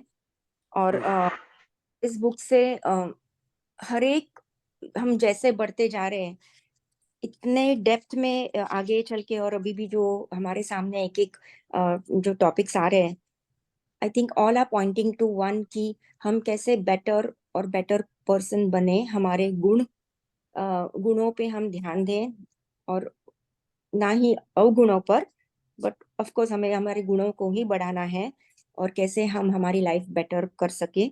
और आई थिंक जो राजेश जी के जो इसमें आज के इसमें आया था, मेरे गुरु भी कहते हैं हमेशा कि हम जब हमारी जो लास्ट ब्रेथ के टाइम जो हमारा थॉट रहेगा वही हमारा नेक्स्ट बर्थ रहेगा, जो हमारी डिजायर रहेगी या हम जिस कॉन्शियसनेस में हम रहेंगे। तो इसलिए मेडिटेशन करना इतना आवश्यक है कि उस टाइम भी हमें, if you are in pain, we don't know कौन सी स्थिति में हम जाएंगे, बट उस टाइम में जब हमारा थॉट प्रोसेस बिल्कुल अभी से ट्रेन करते हैं तो वो तब आप कर थॉट पाएंगे उस टाइम हम अपने हम आप जा को ध्यान you know में। we can achieve what we where we want to be, get a better birth and better life cycle। और यस सब करेक्ट, also like मेरे गुरुजी वो ही कहते हैं कि at the time of हमारे जो एलिमेंट्स डिसाइड हुए हैं ये चेंज होते रहते हैं depending on like I am वायु एंड पित्ता, ये मेरे को पता है, तो मोर ऑफ वायु लेस ऑफ पित्ता। तो ये जब हम जैसे एवरी लाइफ में हम अभी एवरी इंस्टेंसेस में हम जैसे डर जाते हैं यार, we make changes to our self unknowingly knowingly, तो ये एलिमेंट्स चेंज होते रहते हैं, राइट? अगर मैं वाता पिता हूँ तो करेक्ट मैं कफ की तरफ जा रही हूँ, like those things are possible. But जो हमारे जो कंसेप्शन के टाइम में जो हमने ये एलिमेंट्स हमको मिले हैं वो चेंज नहीं होते, यू आर हमेशा you are born with those, but we are changing those. So I mean that's also one thing हमारे दैट ऊपर भी बहुत फर्क पड़ता है कि हम जो क्या मैं सोचते हैं। और इसलिए भक्ति मार्ग और जो ध्यान का मार्ग होता है वो आपको मोक्ष की तरफ लेके जाता है। Basically it helps you liberate yourself from this realm of unstability, या अब हम परमानेंस की तरफ जाना है हमें। तो इसलिए ये अर्थ प्लेन जो है यहाँ से निकलना बहुत जरूरी है, लेकिन तभी निकल पाओगे जब आप स्पिरिचुअल ज्ञान ले पाओगे, आपका हार्ट चक्रा बैलेंस होगा और दूसरा आपकी सोच सही रहेगी। So these are the key points to understand. But thank you so much सोना जी, ये भी बहुत very well said कि आपके एलिमेंट्स भी चेंज होते रहते हैं। So thank you we have to strive to achieve to be a better person and work on, yeah, बहुत जरूरी। but thank you सोना जी। वंदना जी प्लीज जल्दी से अनम्यूट करें, फिर हम ध्यान में बैठेंगे। Thank you. आत्मवंदन। बहुत ही अच्छा आपने समझाया, काफी कुछ समझ में आ गया। मेरे एक तो ये प्रश्न है कि ये हम मनुष्य के लिए तो आपने कहा ठीक है उस तरह से कि भाई मान लो कि हम एनिमल्स वर्ड से आए हैं तो मतलब उस तरह का मतलब थोड़ा हमारे में होगा, लेकिन क्या पशु कोई ऐसा है कि जिसमें मनुष्य के गुण हैं? तो क्या उन लोगों को मनुष्य का जीवन मिलता होगा? हाँ मिलता है, मैं बताती हूँ कैसे। क्योंकि हमने हाँ अभी कुछ दिन पहले वाली बुक की थी ना, हाँ, राजेश जी प्लीज, हम लोग ने की थी वाली बुक जो अभी मेनी लाइव्स मेनी मास्टर्स के बाद हमने बुक की थी। कौन सी बुक की थी हमने? मुझे भी याद नहीं आ रहा है उसका, लॉज ऑफ द लेकिन spirit world, laws of the spirit world का शायद पढ़ा था कि क्या था, या और भी एक और कोई मुझे ध्यान नहीं आ रहा, laws sorry, of the spirit world नहीं थी, दूसरी किताब थी, है ना? हाँ ये नहीं थी। हाँ हाँ सॉरी, बट सो उसमें ये लिखा था कि आपके जो जिनके साथ रहते हैं, आपका ग्रुप समूह होता है। एक मिनट मुझे लग रहा है मैं उसको बुक को बताऊं, बट एनी हाउ हाँ, आप मैं याद मैं बताइए। हाँ, किताब का नाम तो खैर मुझे याद नहीं, लेकिन जो पॉइंट आप बताना चाह रही हैं हाँ, वही। वो मैं आपको याद दिला देता हूँ। जो आप उसमें उन्होंने कहा था कि हमें एनिमल्स की मदद करते रहना चाहिए, क्योंकि जब हम किसी भी एनिमल को पालते हैं तो हम परोक्ष रूप से जो है वो उसकी मदद कर रहे होते हैं कि वो मानव का जन्म जो है वो ले ले। क्योंकि जब वो कोई हमारे साथ एनिमल रहता है तो अननोइंगली वो मानव के स्वभाव और उसकी जो चीजें हैं उसे फॉलो करता आत्मा है। की और यात्रा, सोल्स जर्नी, सुनीता जी बिल्कुल ने बताया। सोल्स जी जर्नी है, हाँ, उसमें लिखा हुआ है ये चीज। और ये बुक पढ़ने लायक है कि आपके जो सोल समूह होता है, ग्रुप समूह, तो उसकी जब आप एस्ट्रल वर्ल्ड में जाते हैं तो वहां पर आपके साथ वो एनिमल्स भी होते हैं। और वो तब आपके साथ आके वो भी जन्म ले लेते हैं, फिर वो आपके साथ रहना शुरू कर देते हैं क्योंकि वो आपके साथ रह रहे हैं। और उसके बाद अब आप जब अपने साथ डोमेस्टिक एनिमल्स जो आपके पेट्स हैं जब रखते हैं तो हम बिकॉज ऑफ अस, ऐसा बोलना चाहिए, ऐसा नहीं कहना चाहिए कि हमारे कारण, मगर एक कैसे बोले, एक गुड वर्क होता है कि जहां पर हम उनको ये मौका मिलता है जानवरों की कि वो नेक्स्ट जन्म में ह्यूमंस बन सके। तो ये बहुत अच्छी बात है हाँ, इनका जो। क्योंकि एक्चुअली एक्चुअली क्या है कि हमारा एक कुत्ता था, वो 11 के दिन भले कोई रोटी डालता तो वो रोटी ले लेता था, लेकिन उसको गड्ढे में डाल देता था। 11 के दिन रोटी नहीं खाता था वो। बहुत सारी चीजें। और दूसरे दिन उसको खाता था। और जब उसकी डेथ हुई उस दिन भी 11 थी, और सब जितने भी अड़ोसी पड़ोसी सब थे, उन्होंने सब ने उसको 11 दी। उसके बाद उसकी मृत्यु हुई।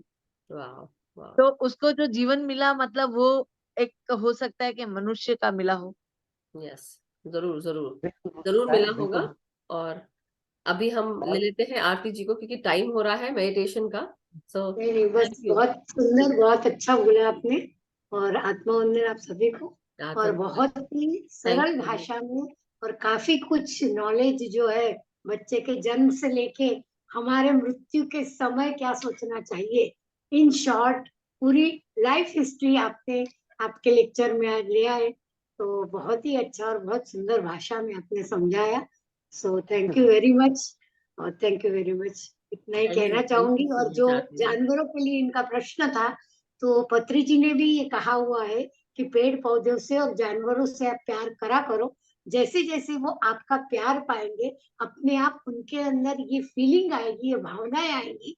और जब ये भावना उनकी पनपेगी तो अपने आप जो बुद्धि है वो मनुष्य में है, तो वो अपने आप नेक्स्ट जन्म मनुष्य का लेते हैं। और इसीलिए जानवर जो है बाद में मनुष्य के जन्म में आ सकते हैं। बिल्कुल। ये थैंक मैंने यू सो पढ़ा मच था। आरती जी। हाँ, नहीं नहीं, और ये रियलिटी भी है ना कि हो सकता है कि हम जिस चीज से कनेक्टेड है साइकिकली, तो वो हमारे साथ इसलिए होती है क्योंकि हमारी चेतना वहां से आई हुई है, हम वैसे रहे होंगे इसलिए आई है। और हम क्या क्या रहे होंगे, हम पत्थर रहे, पेड़ रहे, जानवर रहे, और अब हम मनुष्य का जन्म मिला। तो इसलिए हमें धन्यवाद देना चाहिए उन लोगों का जिनके साथ हम कभी रहे होंगे। और आगे भी हम मालूम नहीं कितने लोगों के साथ रहेंगे, या हो सकता है कि दिस इज द लास्ट जन्म, तो इसलिए सारी चीजें, जैसे मेरे को ऐसा फील हो रहा है कि मेरे साथ स्पीड में चीजें हो रही है, बहुत सारी चीजें, तो मुझे तब लगता है। तो इसलिए आपकी सोच जो है ध्यान में या भक्ति मार्ग में लगाना बहुत जरूरी है, भगवान में, कि आप उस ईश्वर के मार्ग पे चले जाएंगे, लिबरेशन मिलेगा। तो thank you Aarti ji, thank you so much. And thank you so much Rajesh ji, बहुत बहुत सुंदर आपका स्वाध्याय रहा और बहुत कुछ हम सबको समझ में आया। सभी ध्यानी मित्रों का भी बहुत बहुत धन्यवाद, स्वाध्यायों का भी।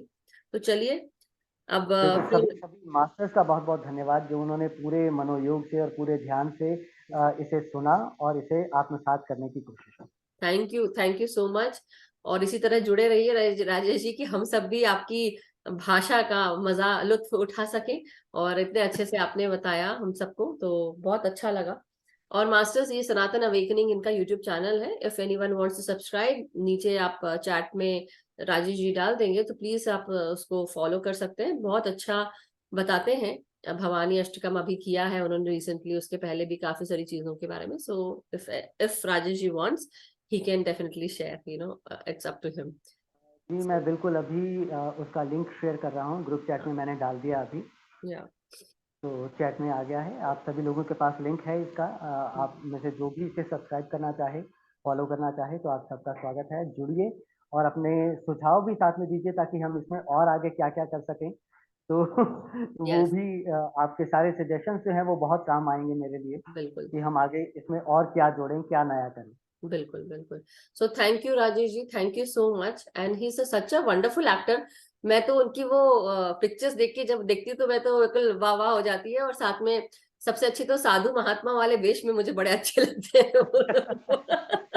इसलिए अपनी दाढ़ी नहीं हटाते। बट नहीं, मुझे एनी मुझे हाउ, वो बहुत ज़्यादा अपील जी भी सर, करता है क्योंकि कहीं न कहीं जब मैं अब इस ध्यान के साथ जुड़ा हूँ और शायद जो पिछले जन्मों से कुछ साथ में लेकर आया हूँ, क्योंकि प्रारब्ध आपका जो है वो कहीं न कहीं जैसा हमने आज भी ज़िक्र किया कि आप अपने पिछले जन्मों के कर्मों से चीज़ें साथ में लेकर आते हैं। जी तो मैं रिलेट करता हूँ उसके साथ जब भी मैं ऐसे किसी कैरेक्टर को प्ले करता हूँ तो मुझे लगता नहीं कि मैं कैरेक्टर प्ले कर रहा हूँ। मैं वास्तव में वहाँ पहुँच जाता हूँ। जैसे अभी जिसकी आप बात कर रही हैं भृगु ऋषि का जो कैरेक्टर जब गुरुजी, मैंने किया था, तो मुझे कभी भी लगा नहीं कि मैं वहाँ पर एक्टिंग कर रहा हूँ। जब मैं सेट पर भी था और जब मुझे उन्होंने कहा कि सर आप ध्यान लगाकर बैठिए और उसमें सीन में मुझे ध्यान लगाकर बैठना था, तो मुझे लगा कि यार ये वाह! इससे बढ़िया तो कुछ हो ही नहीं सकता। I am getting paid for doing ध्यान। Wonderful, yes. तो thank you so much Rajesh ji. अभी मैं और किसी के हैंड रेज नहीं लूंगी, टाइम हो चुका है already, we have taken so much time अभी। अब हम लोग सिर्फ ध्यान में बैठेंगे। सो बहुत बहुत धन्यवाद राजेश जी का। अब मास्टर्स आप सब आलती पालथी, हम सब आलती पालथी मार के बैठते हैं, और पिरामिड लगा लें, चश्मे आप लगा लें, आई मीन चश्मे उतार लें और रिलैक्स होकर बैठ जाए ध्यान में। क्योंकि अब हम अगर आप सब पानी चार्ज करना चाहते हैं तो पानी भी लेकर बैठे, एक जग, वाटर बॉटल, ग्लास, या कोई भी बर्तन जो आप जिसको। और ध्यान के बाद अगर आप चाहें, या तो ध्यान आप वहां पे पानी जहां आपका रखा है वहां पे भी आप बैठ सकते हैं, और उसको बाद में आप टच कर सकते हैं, क्योंकि जब ध्यान करते हैं तो ध्यान की ऊर्जा से पानी, क्या पूरे घर की वाइब्रेशंस चेंज होती हैं। तो आप जब ध्यान करते हैं, ध्यान आपके सांसों के साथ हो रहा है, आपकी आंखें बंद हैं, हाथों को हम आपस में जोड़कर उंगलियों में उंगलियां फंसाकर गोदी में रखते हैं, आलती पालथी मार के आप इस प्रकार आलती पालथी मार के बैठते हैं। और जो ध्यानी जिनके घुटने नहीं मुड़ते हैं, दर्द होता है, तकलीफ होती है, तो आप चेयर या सोफा पर बैठ जाएं, एंकल्स के पास से पाँव को क्रॉस कर लें, या बिस्तर पे बैठकर पाँव लंबे करके आप आराम से बैठे।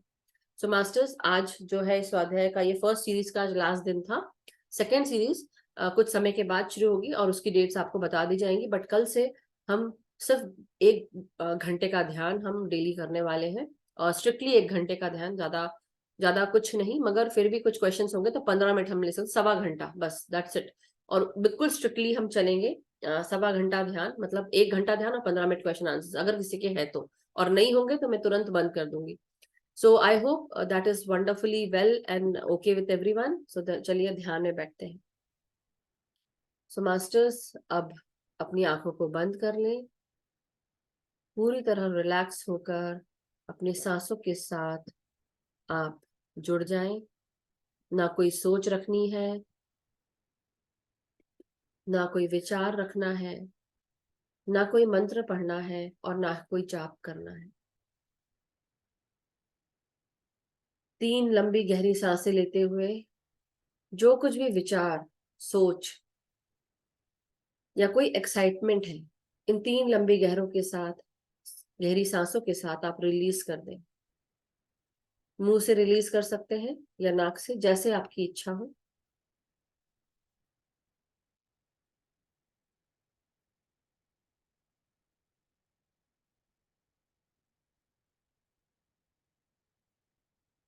अपने शरीर के चारों तरफ एक सुरक्षा चक्र बना लें, सफेद प्रकाश से निर्मित, सफेद कलर की एनर्जीज के साथ, सिल्वर वाइट एनर्जीज के साथ इस सुरक्षा चक्र को अपने चारों तरफ महसूस करेंगे।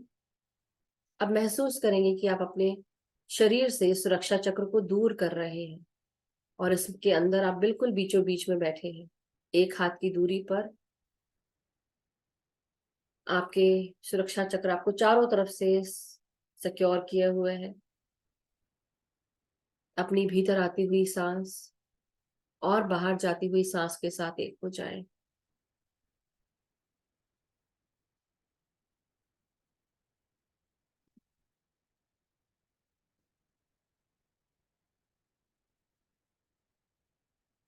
अपने सर के सभी भागों को सर से लेकर पांव तक पूरे शरीर को स्कैन करें। मन की आंखों से देखेंगे हमारा शरीर ध्यान में, ध्यान मुद्रा में कैसा, शरीर को महसूस करते हुए अपनी सांसों को अंदर ले जाएं।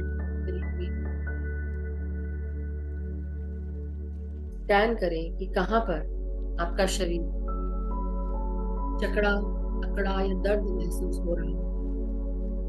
ऐसी कोई शरीर का कोई भाग जहां पर कोई विचार अभी भी आपको काट रहा है, दिमाग में परेशान कर रहा है, उन्हें अपने सांसों के द्वारा उन सारे विचारों को रिलीज कर दे। आपकी तकलीफों को, व्यथाओं को, व्याधियों को सांसों के द्वारा बाहर रिलीज करते हुए गोल्डन प्रकाश की ऊर्जा के साथ ट्रांसम्यूट करते जाएं। हमारे शरीर के चारों तरफ और हमारी मैटर बॉडी एक वायलेट प्रकाश होता है। तो ये वायलेट प्रकाश हर नकारात्मकता को ट्रांसम्यूट करने में सक्षम होती है। हम इस वायलेट एनर्जीज का आवाहन करेंगे। यूनिवर्सल वायलेट फ्लेम्स हमारे इस सुरक्षा चक्र के चारों तरफ मौजूद, इनका आवाहन करते हैं अपने सुरक्षा चक्र के चारों तरफ इस वायलेट फ्लेम एनर्जीज को उनकी आंखों से देखें। हमारे शरीर के हर एक मैटर में वायलेट फ्लेम की एनर्जीज भी होती है। तो अपने अंदर जो कुछ भी नकारात्मकता है, नकारात्मक सोच है, जजमेंट है किसी के प्रति, क्रिटिसिज्म है, ईगो, अहंकार, गुस्सा, नाराजगी, फियर, इमोशनल ब्लॉकेजेस, जो कुछ भी आपके मन में, दिमाग में, शरीर में है, जो भी नकारात्मक, उसे रिलीज करेंगे और महसूस करेंगे कि आप इसे रिलीज करते हुए सांसों के साथ रिलैक्स होते जा रहे हैं और ये सब चीजें गोल्डन प्रकाश की ऊर्जा में तब्दील होते हुए साफ होती जा रही हैं, प्रकाश में बदलती जा रही हैं। ब्रह्मांड से गहरे प्रकाश को हम इनवाइट करेंगे अपने सहस्त्रार से हमारे शरीर के भीतर।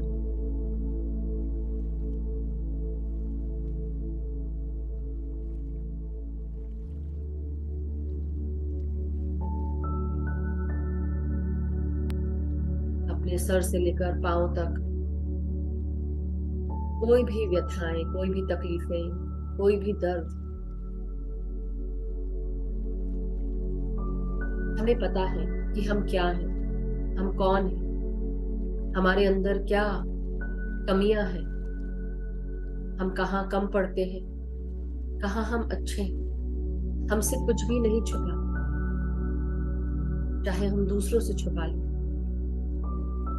लेकिन अपने आप से कौन छुपाएगा। हमारी आदतें, हमारा नेचर, हमारी हैबिट्स, हमारा कैरेक्टर, ये हमें पता है कि हम कौन हैं। ये हमारी जिम्मेदारी है कि हम अपने अंदर से इन नकारात्मकताओं को रिलीज करें।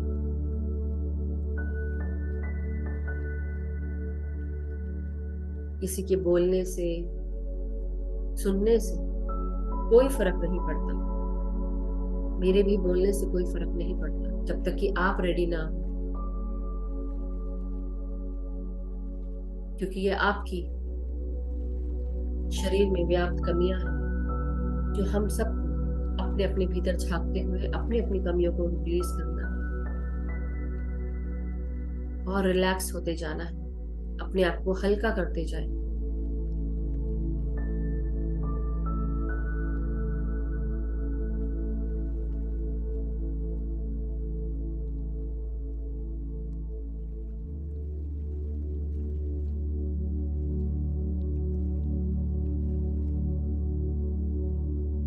मेरे भीतर जो कुछ भी नकारात्मक है,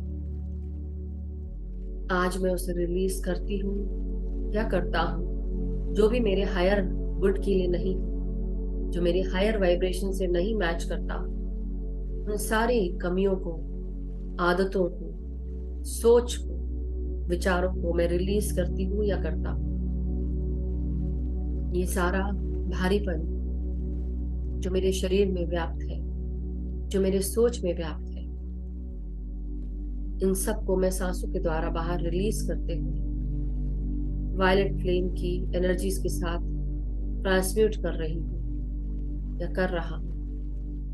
और ये सब कुछ सुनहरे प्रकाश में तब्दील होते जा रहे हैं।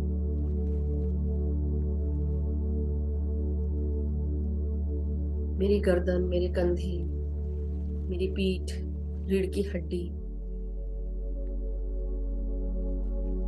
इन सब को मैं रिलैक्स कर रही हूँ या कर रहा हूँ सांसों के साथ। अंदर सांस लें और आराम से सांसों को छोड़ते हुए रिलैक्स होते जाएं।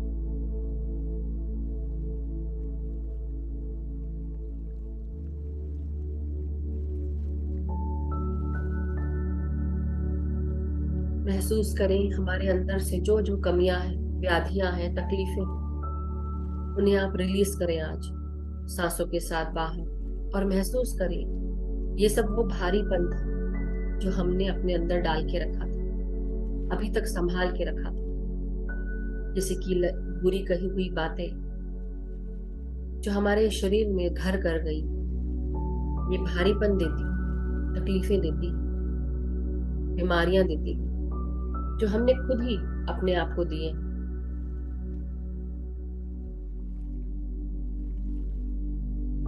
किसी के बोलने से हमारा शरीर कम नहीं होता, न कटता है न घटता है। ये हम हैं जो इन विचारों को अपने अंदर समा कर रखते हैं। किसी के कुछ कहने से न हम कम होते हैं न ज्यादा, ना ट्रिगर होना है।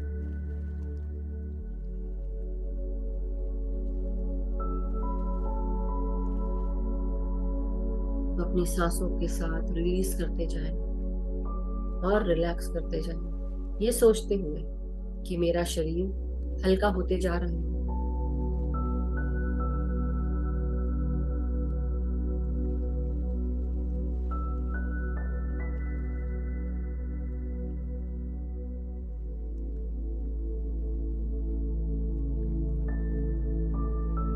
अपने छाती को, अपने पेट को, अपने कंधों को और हाथों को रिलैक्स कर लो। हमारे अंदर जो कुछ भी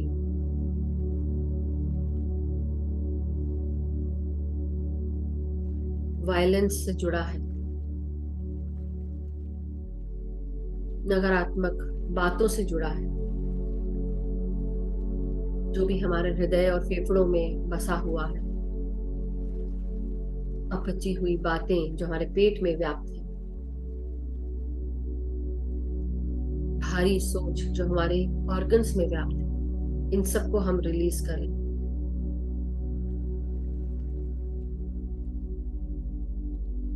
कई बार हम नकारात्मक ऊर्जा पैसों के रूप में भी ले लेते हैं।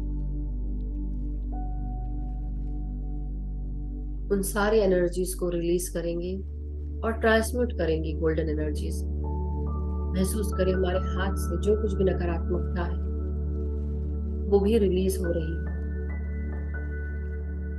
अपने हाथों को कुछ देर के लिए खोलकर let it go, let it all out, and महसूस करें कि आपके हाथों में भी ये वायलेट फ्लेम की ऊर्जाएं सब नकारात्मकता को बदल रही हैं गोल्डन प्रकाश में।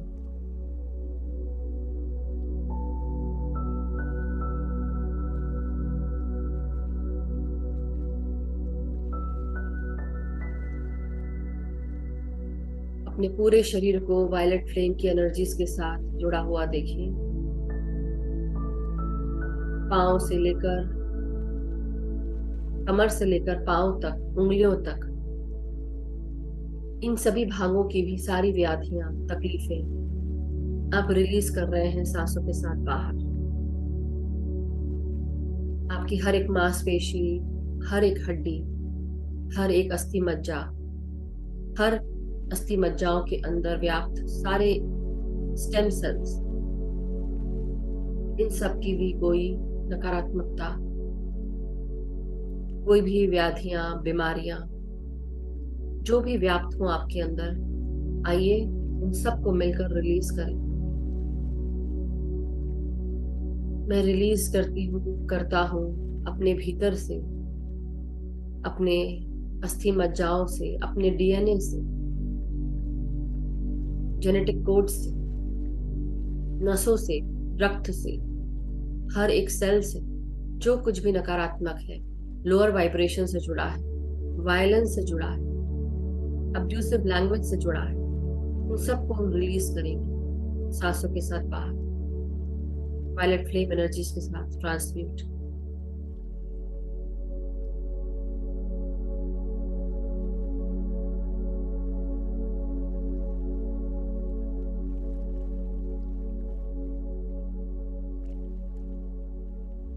ये ब्रह्मांड जो कुछ भी सुनता है उसको तथास्तु करता है।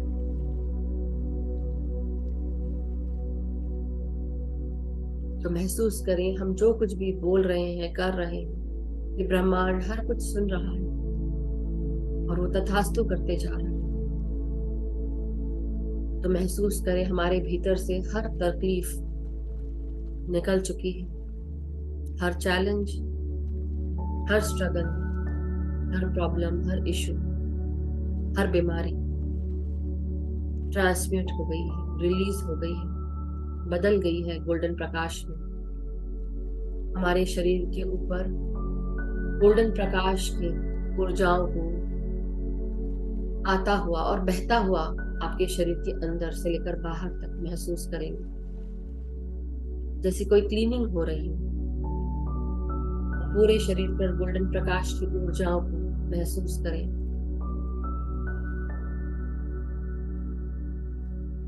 आपका पूरा अस्तित्व सुनहरे प्रकाश से नहा चुका है। अपनी अंदर सांस और बाहर सांस लेते जाएं और छोड़ते जाएं।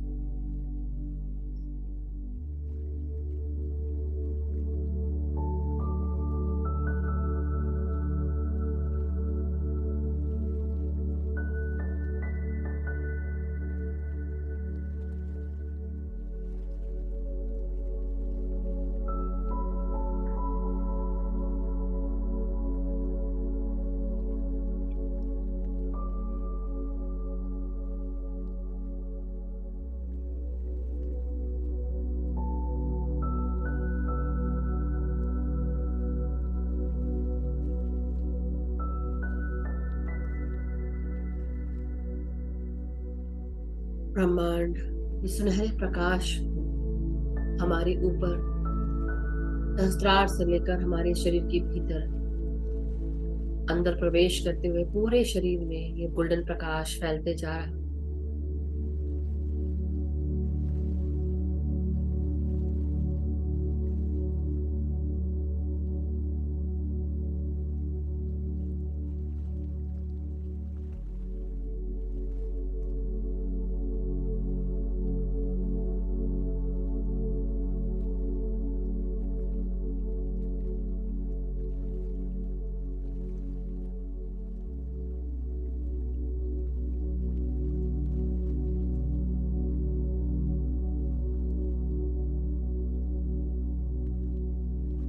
अब अपनी हर एक सांस के साथ,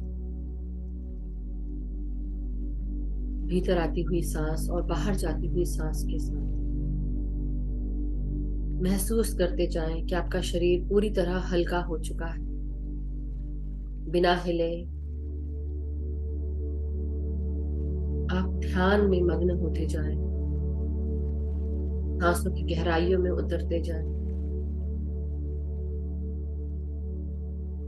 हर एक सांस निर्मल है, कोमल है, आपको स्वस्थ कर रही है।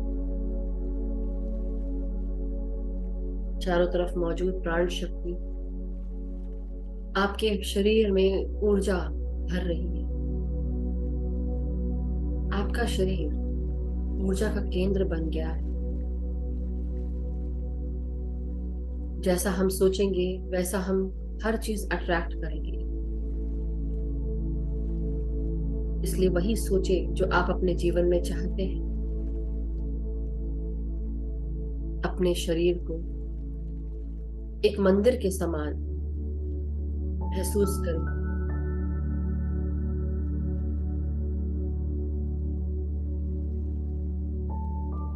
और इस मंदिर में सकारात्मक सोच की बहुत जरूरत है। इस मंदिर के अंदर हर दीवार सुनहरे रंग से प्रकाशित है। इसकी छत सुनहरे प्रकाश से निर्मित है।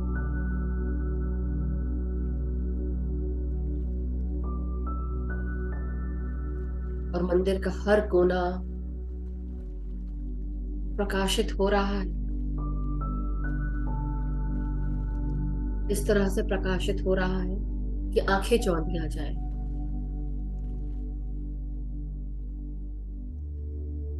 और इस प्रकाशित कमरे में, मंदिर में, हमारा हृदय और हमारा फेफड़ा, हमारा दिमाग, हमारा पूरा शरीर सुनहरे प्रकाश के साथ भरा हुआ है।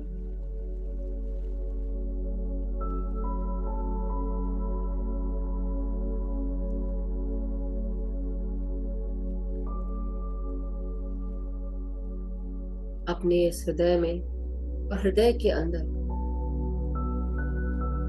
हमारी हृदय की दीवारें गुलाबी कलर से रंगी हुई हैं।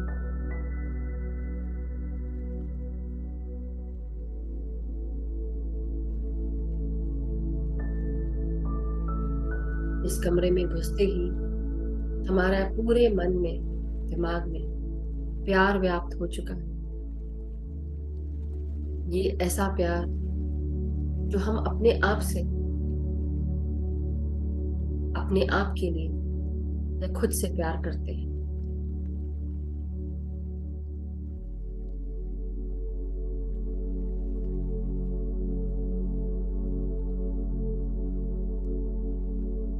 और इसके चारों तरफ हरे भरे बाग हैं। इस कमरे के चारों तरफ और हर एक पौधा फूलों से व्याप्त है। तरह तरह के रंग बिरंगे फूल जो खुशबू प्रदान कर रहे हैं।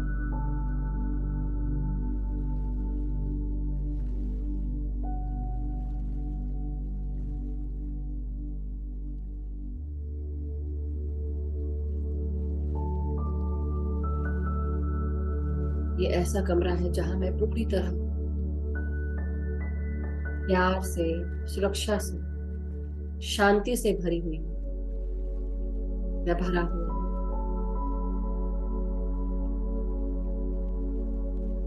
यहां मैं खुलकर अपने आप को एक्सप्रेस कर सकती हूँ या कर सकता हूँ।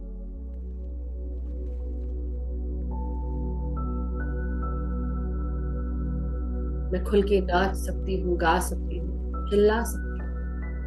जो चाहे वो कर सकती हूँ या कर सकता हूँ। ये मेरी जगह है, मेरा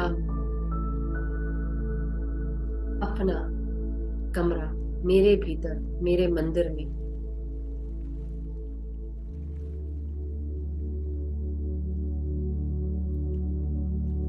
ये मेरी आत्मा का घर है।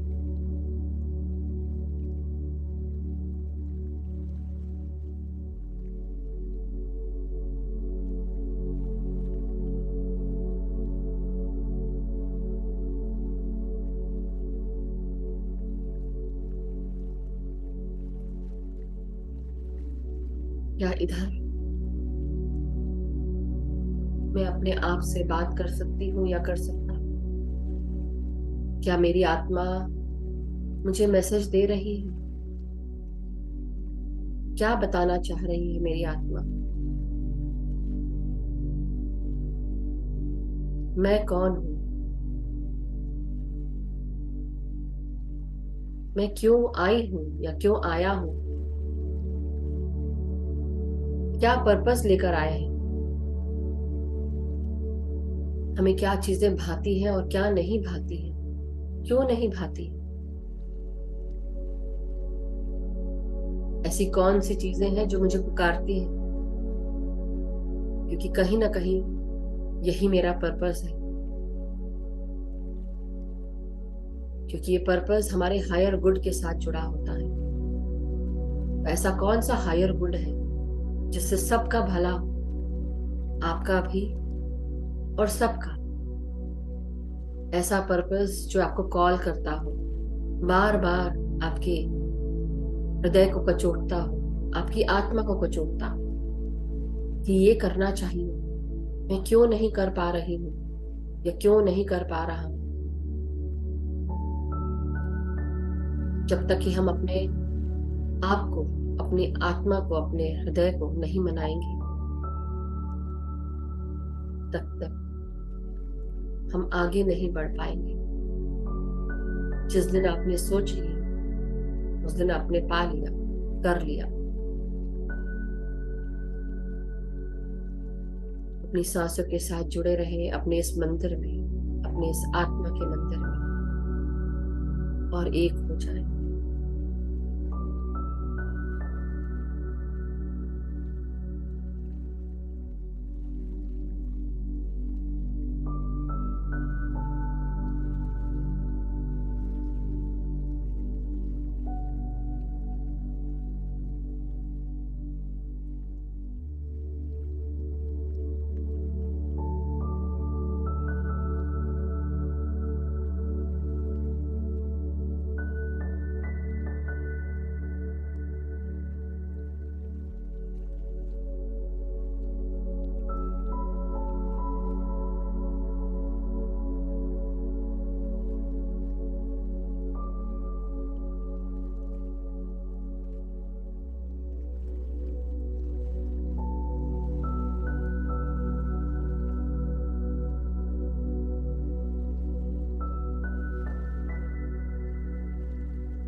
अपनी सांसों के साथ जुड़े रहें।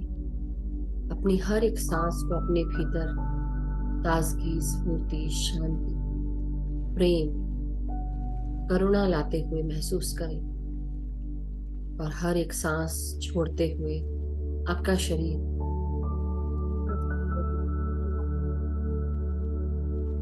महसूस करते जाएं। असीम शांति हर एक सांस के साथ हमको मिल रही है।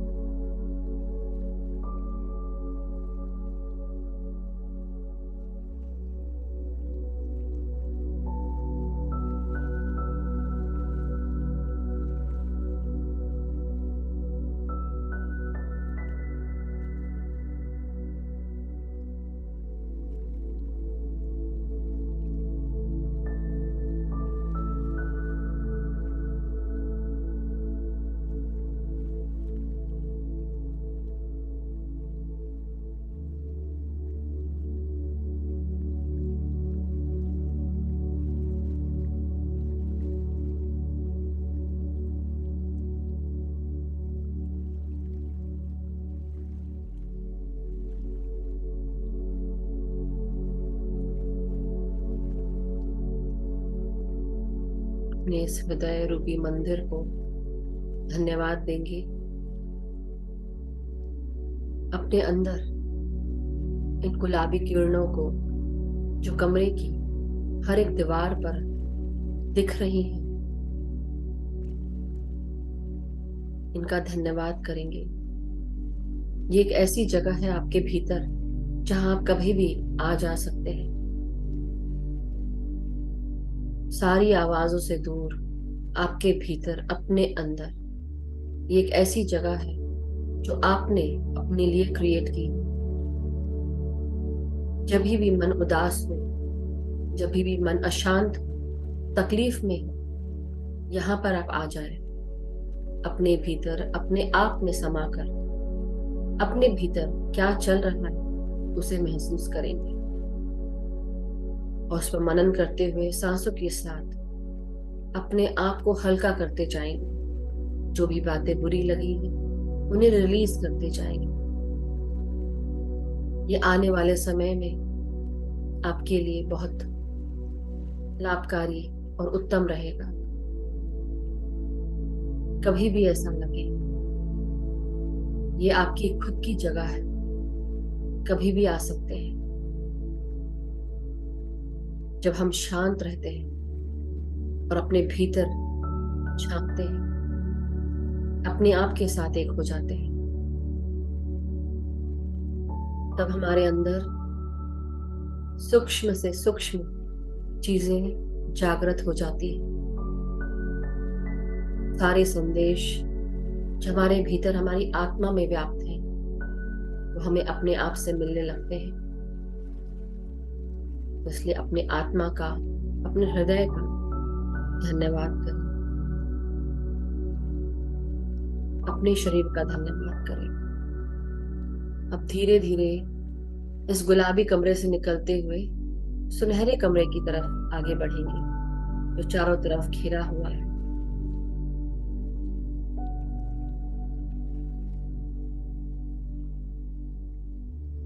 धीरे धीरे हम सब अपने शरीर की चेतना में वापस आते हुए और आगे बढ़ते हुए अब अपने शरीर को महसूस करेंगे। पूरा शरीर सुनहरे किरणों से भरा हुआ है।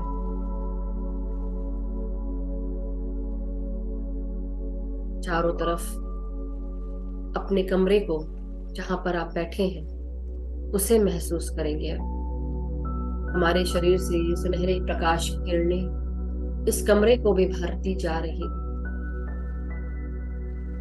सर से लेकर पांव तक हमारा पूरा अस्तित्व सुनहरा और इस कमरे को भी सुनहरा कर रहा है।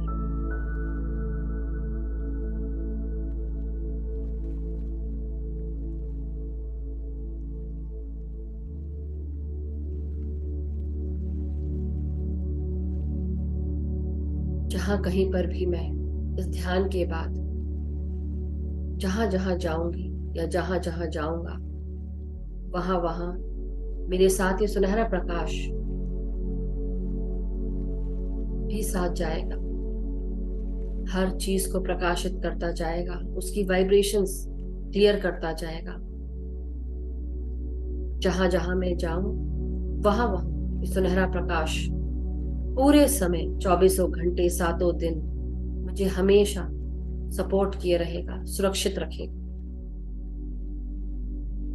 किसी की नकारात्मक ऊर्जा को भी सकारात्मकता में बदल देगा। अपने अंदर के सुनहरे प्रकाश को जागृत रखेंगे हमेशा। जब भी कोई भी नकारात्मकता महसूस हो, अपने इस प्रकाश को अंदर से जागृत करते हुए बाहर रेडिएट करते जाएंगे, क्योंकि मेरी सोच, मेरा अस्तित्व सुनहरा है और मैं अपने इस अस्तित्व के साथ, इस सोच के साथ सब कुछ बदल सकती हूँ, सब कुछ बदल सकता हूँ। मेरे हाथ में है, मैं कर सकती हूँ, मैं कर सकता हूँ और मैं कर रहा हूँ, कर रही हूँ।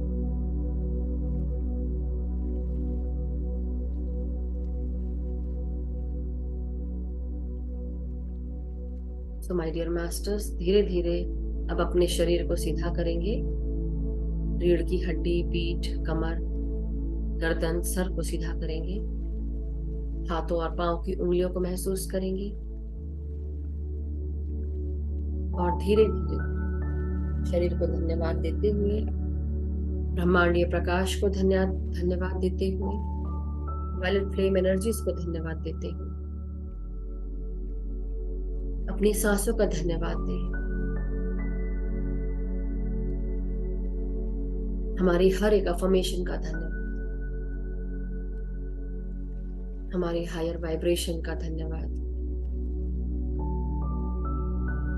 मास्टर्स अब धीरे धीरे अपने हाथों को और पांव को खोलेंगे और हाथ और पांव की उंगलियों को हिलाते हुए अपने हाथों को 5 सेकंड के लिए अपने आंखों पे रखेंगे। 5, 4, 3, 2, 1, 0। अब धीरे धीरे आप सब अपनी अपनी आंखों को अपने हाथों के भीतर खोलें और जब भी आप रेडी हो, अपने हाथों को अलग करते हुए एक प्यारी सी मुस्कान के साथ आप सब बाहर आ जाएं। Thank you so much masters. और जो ध्यान में रहना चाहते हैं रह सकते हैं।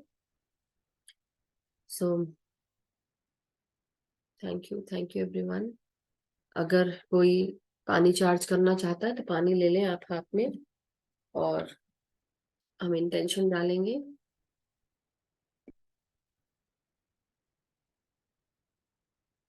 तो माय डियर मास्टर्स, अपने चेहरे का प्रतिबिंब अपने पानी के जग, ग्लास, वाटर बॉटल जो भी आपके पास हो उसमें देखेंगे।